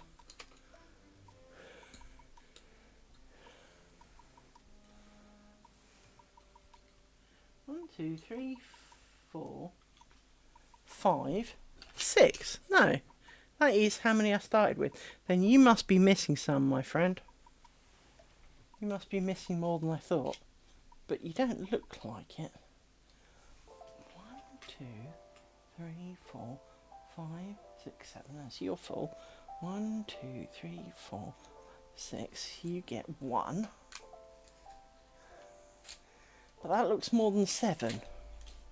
Might not be. 1, 2, 4, 5, 6, 7, which means 1 goes in there. Okay.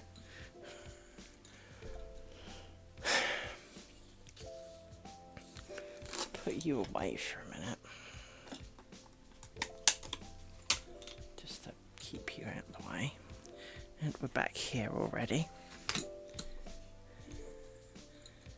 1, 2, 3.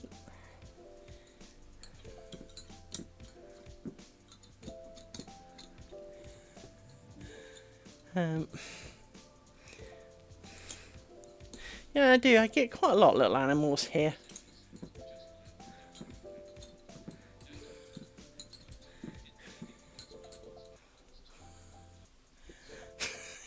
Yeah.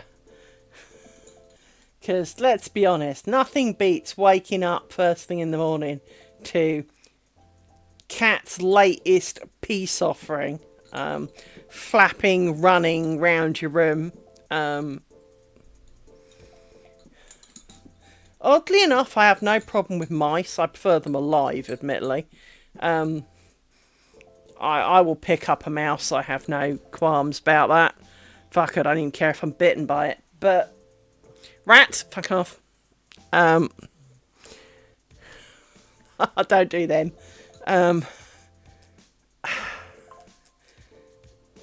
I am the animal catcher.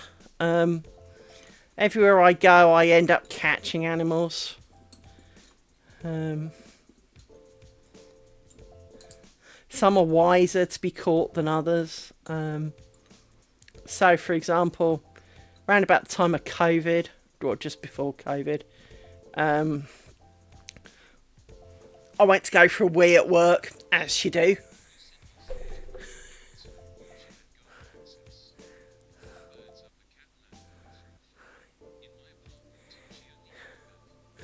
Yeah, balcony is a lot more restrictive. You can't really creep up on them quite as well. I mean, it's still possible, but it does reduce the problem. No, at work, went to go for a wee one day because you have to go through special locked doors and everything. And went into the corridor where the loos were, and there were like 5 of the network team, all being really weird. And it's like, what the fuck are you doing? Oh, we're trying to catch a bat, and they had like, you know, a tub and they'd scared the shit out of this poor thing. And I said, right, you're scaring it. You stand over there and I'll get it. And it took me like 10 seconds. Seriously, it was seconds. I did kind of like the aircraft landing, flapping my hands. So everywhere it went, it sensed that my hand was kind of in the way. So it ended up boxing it into the corner. I put my hand over the top. Ponk. Hand underneath. Right. Can someone open a window? And the look I got. The look I got from all of them. And it was like, well, we've been out here half an hour. Yeah, and you frightened this poor thing to death. It's panting and it's scared. I just want to put it somewhere outside in, open the door for me so I can go outside. They didn't open the door. They only opened a window. So I had to kind of plop it outside. And I really wanted to go and put it under a bush in the shade for it to sit in the cool and calm down. But, dude, you've scared the shit out of it. Just I barely touched it because I put my hand over it when it had landed on the wall, thop, so it couldn't move. Gently scraped it up, and it's now sitting quietly in my hands because it's in the dark. It likes the dark. And it's kind of like, yeah. I did it as a kid. My mother dragged me around shopping. I hate shopping.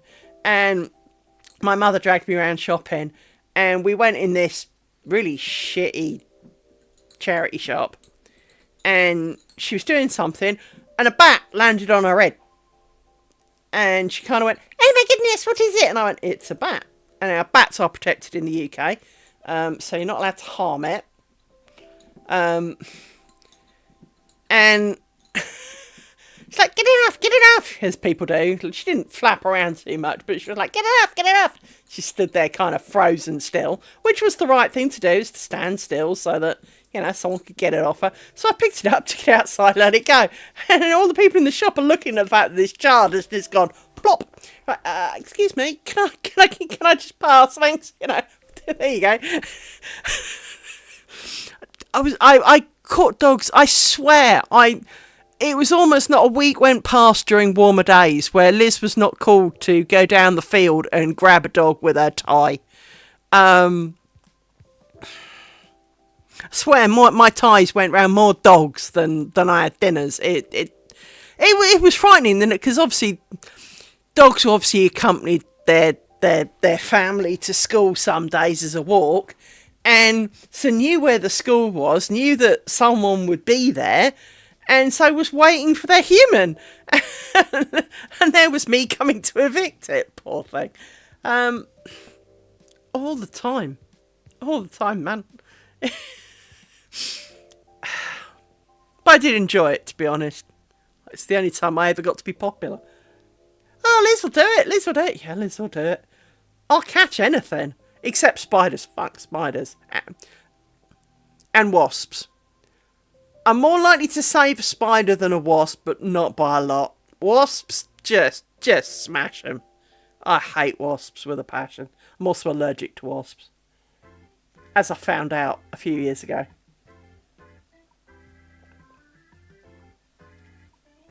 It didn't live very long after it stung me. It stung me in the middle of the night. So that was me.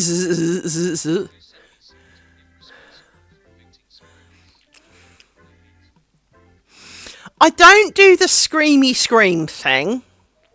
I'm not the, it's a spider, stand on a chair and scream kind of person, although there is a guy who was in our office. Bear in mind, we're not office based anymore, but there was a guy in our office who, he's a very large chap. He makes me look very skinny. He must weigh, he's got to be close to like 500 pound. And he screams like a little girl when there are spiders. And more to the point, it's medical. He doesn't just scream and make a bit of a scene, because he screams and makes a bit of a scene. However, he goes grey, he sweats profusely, he is absolutely petrified of them. And there was this tiny thing, it was like this big, on the wall. And I honestly thought we were going to have to call an ambulance. He is that bad. He is... Now, there was a big... Okay, round here you get big ones. Now, they're not necessarily bodily big, but they have lots of legs, so sometimes they are literally this sort of size. And there's a couple of them in here, not necessarily visible in this room right here, right now, but there's a couple of them in the house. I have seen them. But most of them have got small bodies and are kind of whatever. I can't say I like them. I don't like them. I don't hate them. I just don't want them running at me. So as long as they're not running at me, they can go about their lives. I will clean up their cobwebs, and I don't really mind. There was one, and I've got a picture of it on my phone. I spotted the other day when I was looking for something else. But there was one on my phone, and it was about this big, but it was like 90% body. It was a real beefy looking thing. This thing had obviously been to war and won, right? And it was on my stairs. And I was giving it a healthy birth because, you know, not overly keen on them. And, well, I wanted to go upstairs. And there was this spider, and for some reason my neighbour knocked on bear in mind my neighbour is a married couple, so the male one knocked on the door, and I kind of went, "You only good with spiders?" And he kind of looked at me, and I went, "I mean, I'm not screaming the house down. You know, I'm not going to like burn the house or anything exciting. However, I would like to go upstairs, and I kind of don't want to go past this." And pointed at me, and he was like, "Oh shit, that's big." And I'm like, "Yeah, And bless him, he grabbed it and chucked it and looked nearly as sick as I would.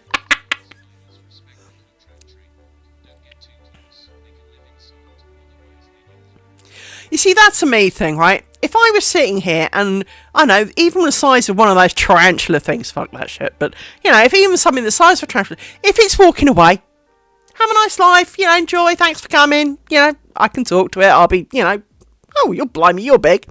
If it's sitting in the corner, in the far corner preferably, not a near corner, but, you know, if it's sitting in the opposite corner of the room, Jesus, you're a bit big. You are going to stay over there, right? If it's running towards me, I can tell you now that the 20-ish stone me versus however many micrograms of spider, squish! I know who wins, right? The quicker you run at me, the shorter your life. If you're casually walking past, and your intention is very obviously going past, yeah, that's fine. You can even run past me. But you must not be getting closer. If your trajectory is off and you're getting closer, that's squish. I will evict you occasionally. Christ,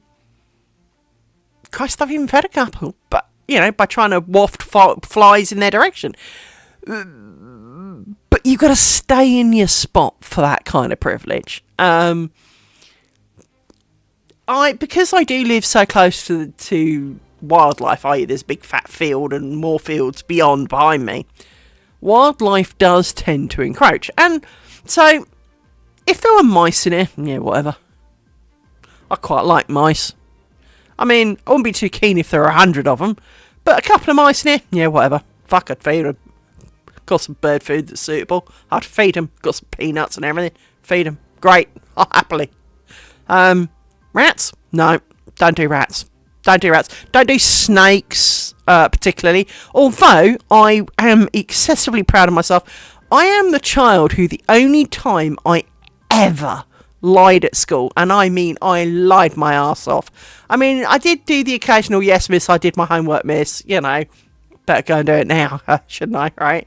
Kind of moment. But, when, I mean, I deliberately, we went to some kind of wildlife area thing. I don't even remember where we went.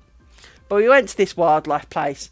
And let's say at 10 o'clock in the morning, we all had to meet up at the snake house because we were going to go in and they were going to have a snake for us to hold.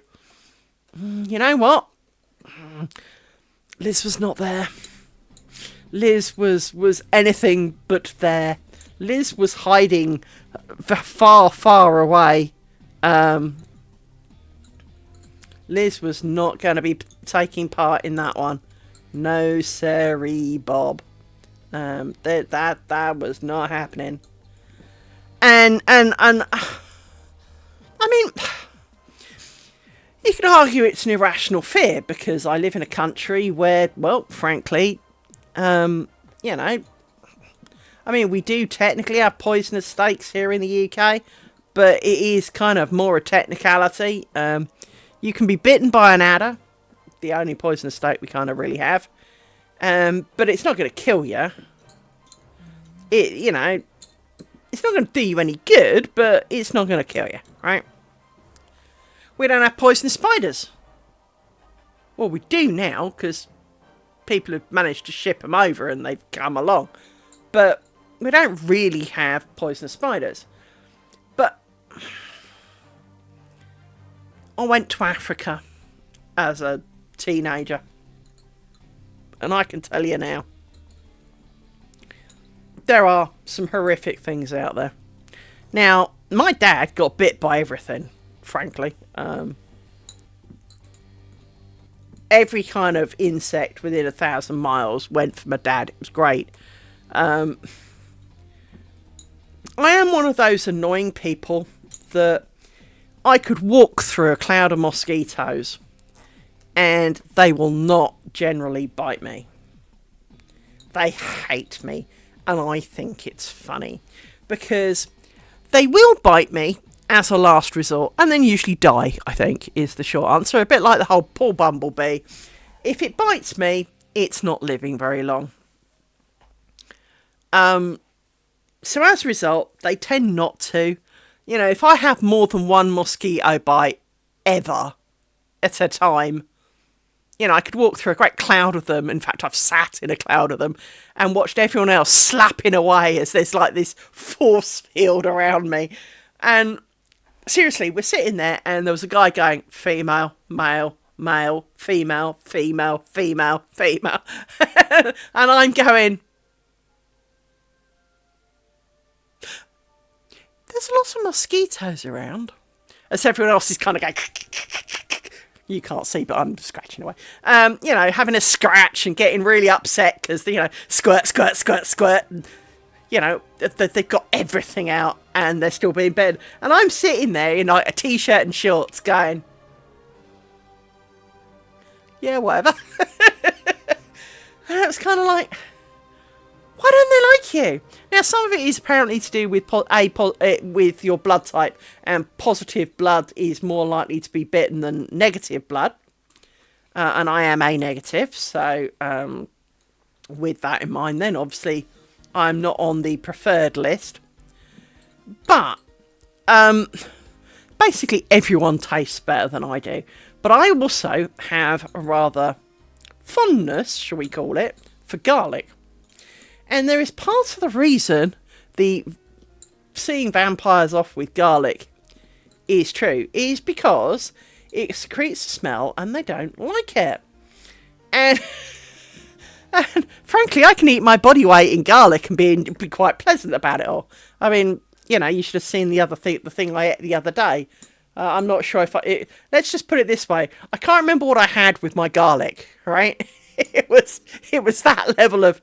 You know how, like, in ingredients, they have to list them in the order of the amount that they've used? Well, so this was garlic and. It was not something with garlic. It was garlic and. Garlic with a hint of insert some food. You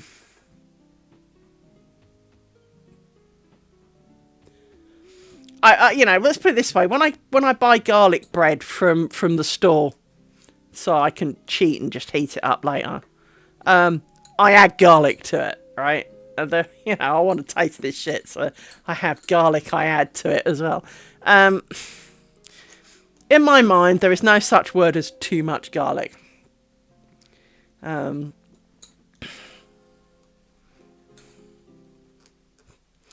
Which, of course, also helps.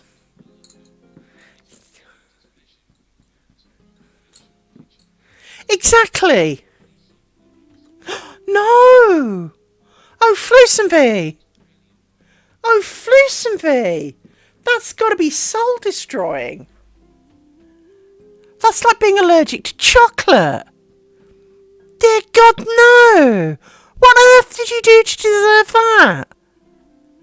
Oh, Christ alive. No!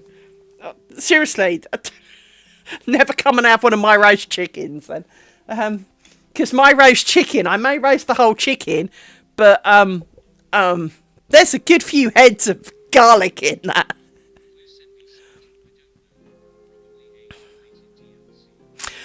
It's funny you should say that. I am very aware that age changes things. So, for example, throughout the entire time I was a child,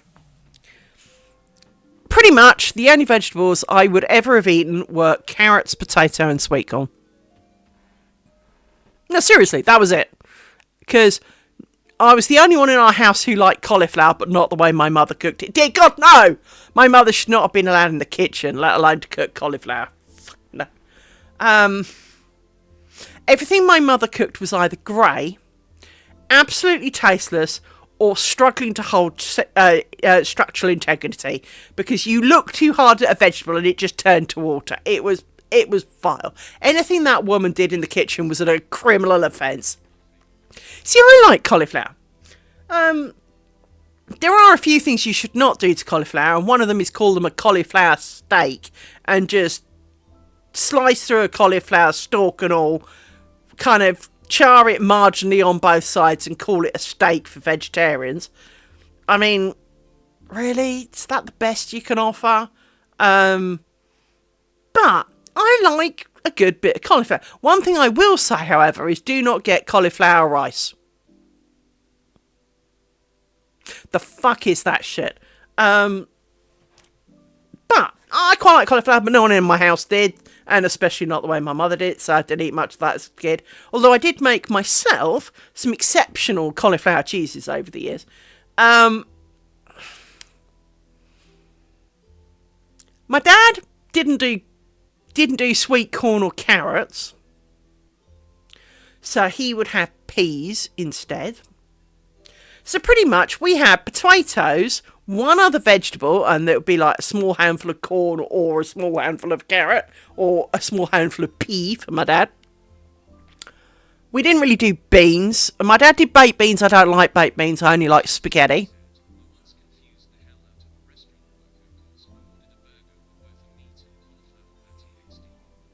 Now, you see, that I can understand. But just the cauliflower patty, not so much. It depends. Now, a cauliflower patty that's been made more like a patty, yes. But when you literally just slice a raw cauliflower, char it a bit, and call it a steak, that is not on. That's a bit rough by my standards. But my mother claimed she couldn't eat mushrooms, so and that she was allergic. My mother was not allergic to mushrooms. She was just being a bitch, which kind of fits her personality. So, no shock there. But my mother also said she couldn't drink alcohol. It's funny, she was a raging alcoholic. Maybe that's why she couldn't drink it. It was not because she couldn't drink it, it's more of she shouldn't drink it, and that once she got hold of some, she couldn't stop. Because the number of times apparently my mother was drunk as a skunk was incalculable. And it explains a lot, to be honest. So, it's... But as an adult, I now eat by choice. Turnips, couldn't stand them as a kid. Swede, happy.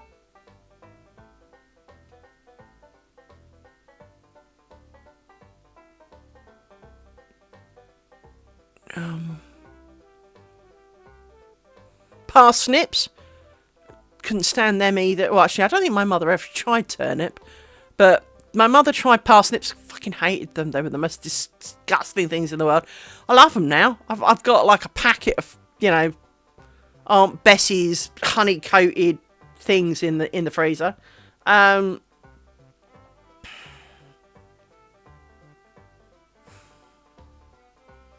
Lots of things I didn't like texture wise, I now eat that I didn't eat as a kid.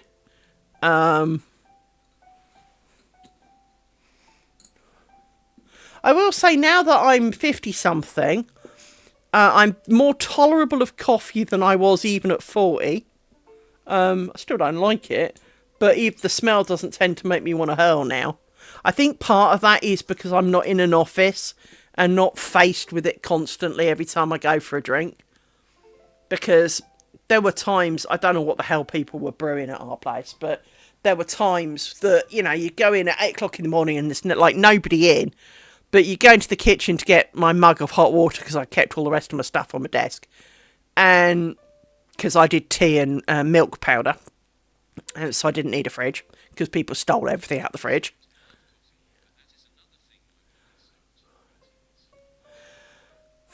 My body's always tolerated it. It's just the smell I can't.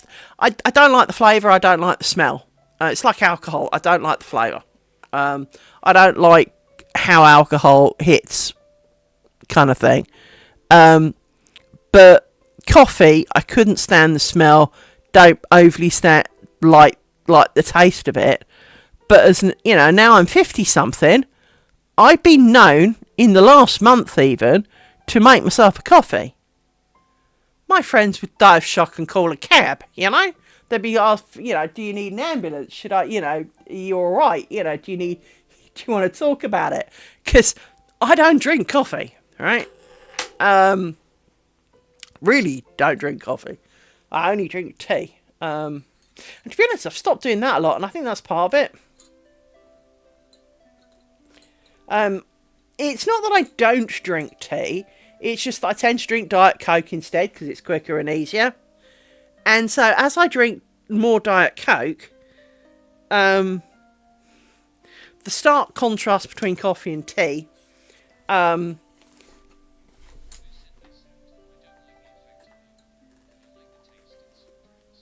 don't.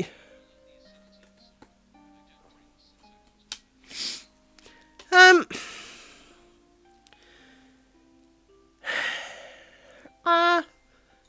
you don't need cider for it to be acidic.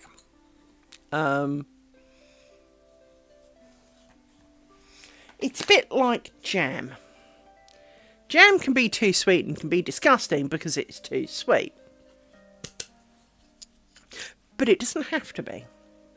And I have never forgotten someone I knew was struggling with something and they needed to, that they had a problem that jam was far too sweet.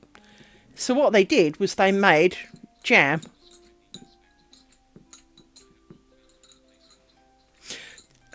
And to be honest, because there are so many ciders, it is harder to come up with the right one to do it. Now, what you probably need to do is go down your local farm who's got apple trees and ask if they make apple juice.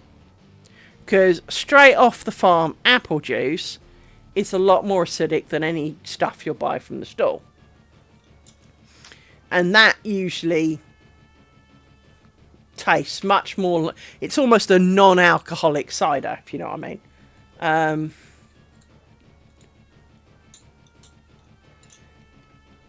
It has that kind of acidity because they've not added sugar to it.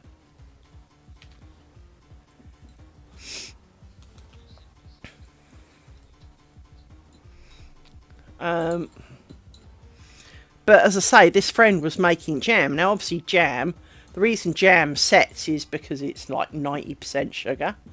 But this guy sat down and he wanted to make a marmalade, in fact, but with seriously reduced sugar. And he did, and it was sour as fuck is the right word for that. It was considering it was orange marmalade, so it's not like it was lemon marmalade. You go, oh well, it was a bitter fruit, it was a sour fruit to start with. No, it was oranges. But this is enough to rip your mouth apart. It was the kind of thing that, if you ever seen the short videos.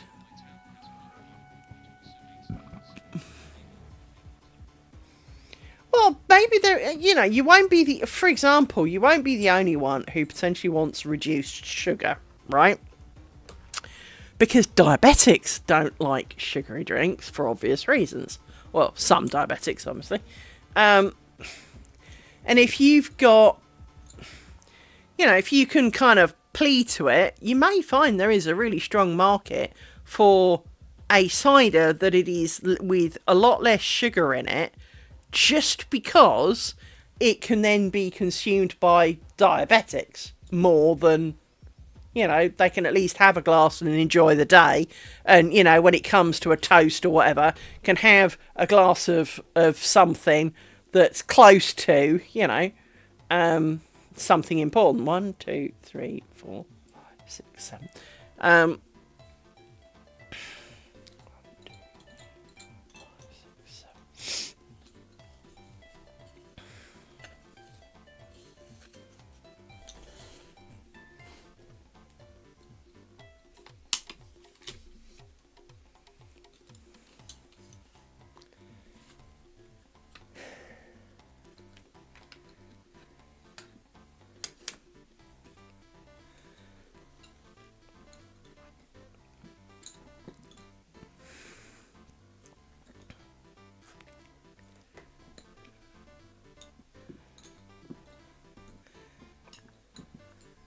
But as you say, it is kind of weird how the body changes very significant. That's where the flappy thing went. That's right, the flappy thing is now on my wall and looks to be about that sort of size.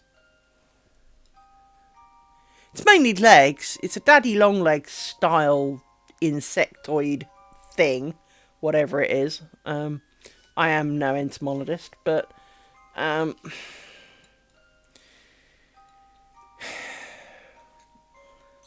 not a big fan of flappy flying things. There's a doorway, go fly out of it, you know. Right, let's actually batch you up for a minute. Work down the other side.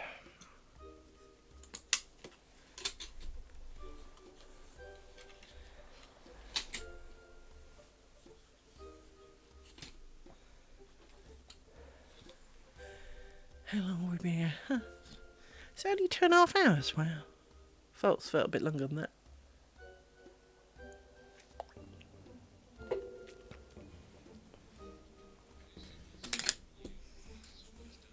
Yay! It's the sock!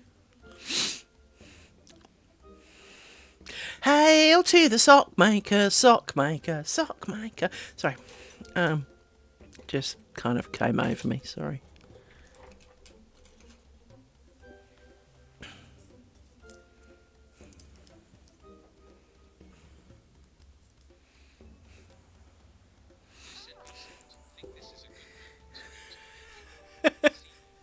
See you later, Fleecenby. It's only 10:30. I say it's only 10:30, but then some of us didn't get out of bed till about 12 hours ago, so, you know. But I do have games I want to play and things I want to do, and I forgot to post this video till today, well, yesterday's video till late today, so, I shouldn't stay up too late. But I'm good for a bit. Let's put that over there.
time.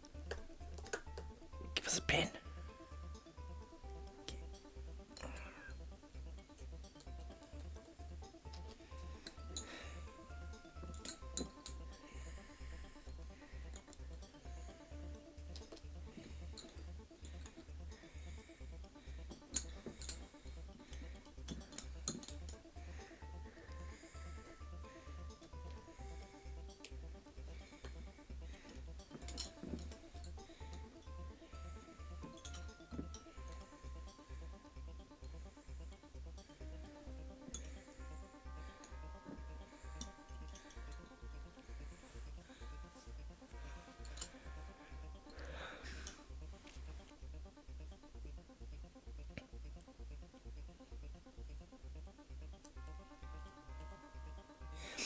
I'm a bad person. I ordered some more bobbins today. Well, last night, today. Not actually sure which day it was. It might have been last night. In the last 24 hours. I ordered some of those hooded ones that we were talking about the other day. Because they're on sale. So I've ordered a few of those. Just because I could, frankly. Because I want to see them. And it comes with some extra ones. So, or at least that's what it says. So, is it 5 individuals or 5 pairs?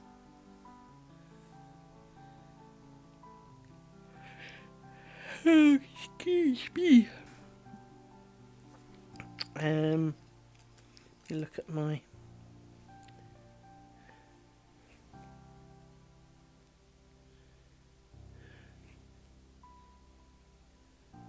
Yeah, 5 free bobbins. So I ordered 2 lots. So I should have 10 extras. So I should have 110.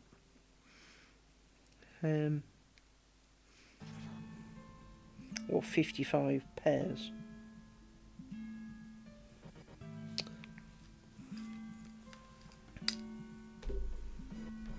So that should be cool. Play with those. Now they're not the lipsticky looking ones.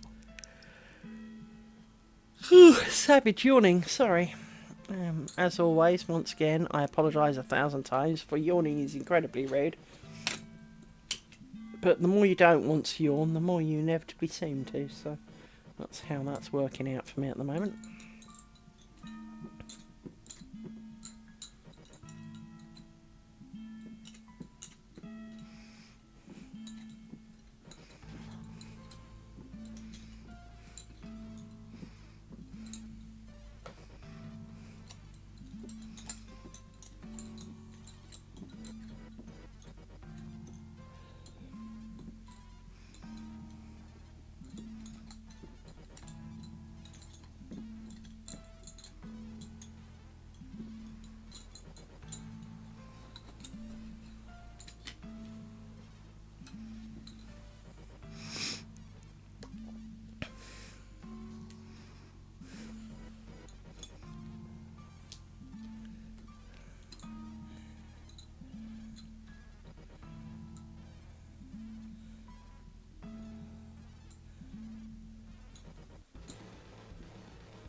That's gone wrong somewhere.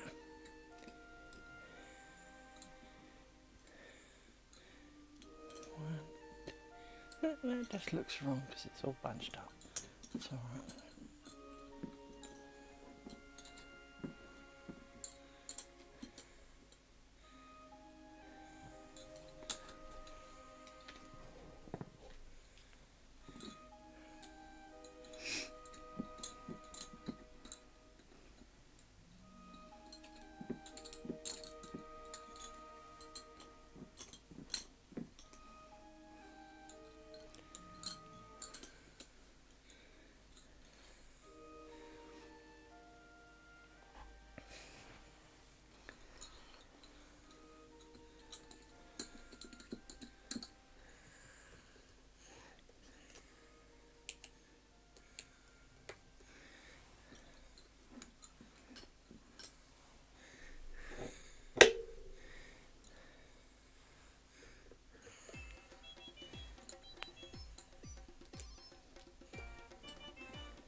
It's 11:15.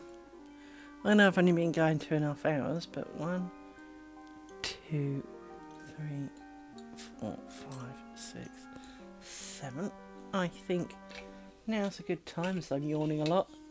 And I'm prone to be making mistakes if I'm yawning a lot. So let's put you in the stick.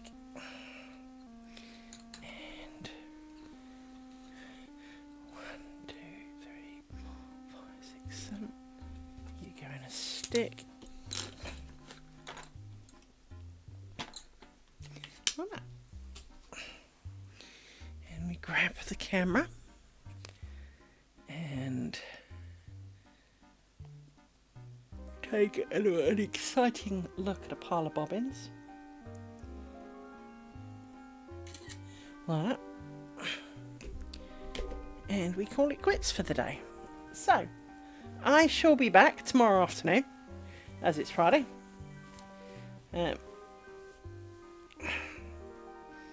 Tomorrow afternoon will come around pretty quick, because by the time I've stayed up late, got up late, it'll be nearly time to stream again. So, but I shall see you tomorrow, hopefully. It will be a pleasure to see you and all that. So take care, and I hope you enjoyed today. See you later. Bye-bye.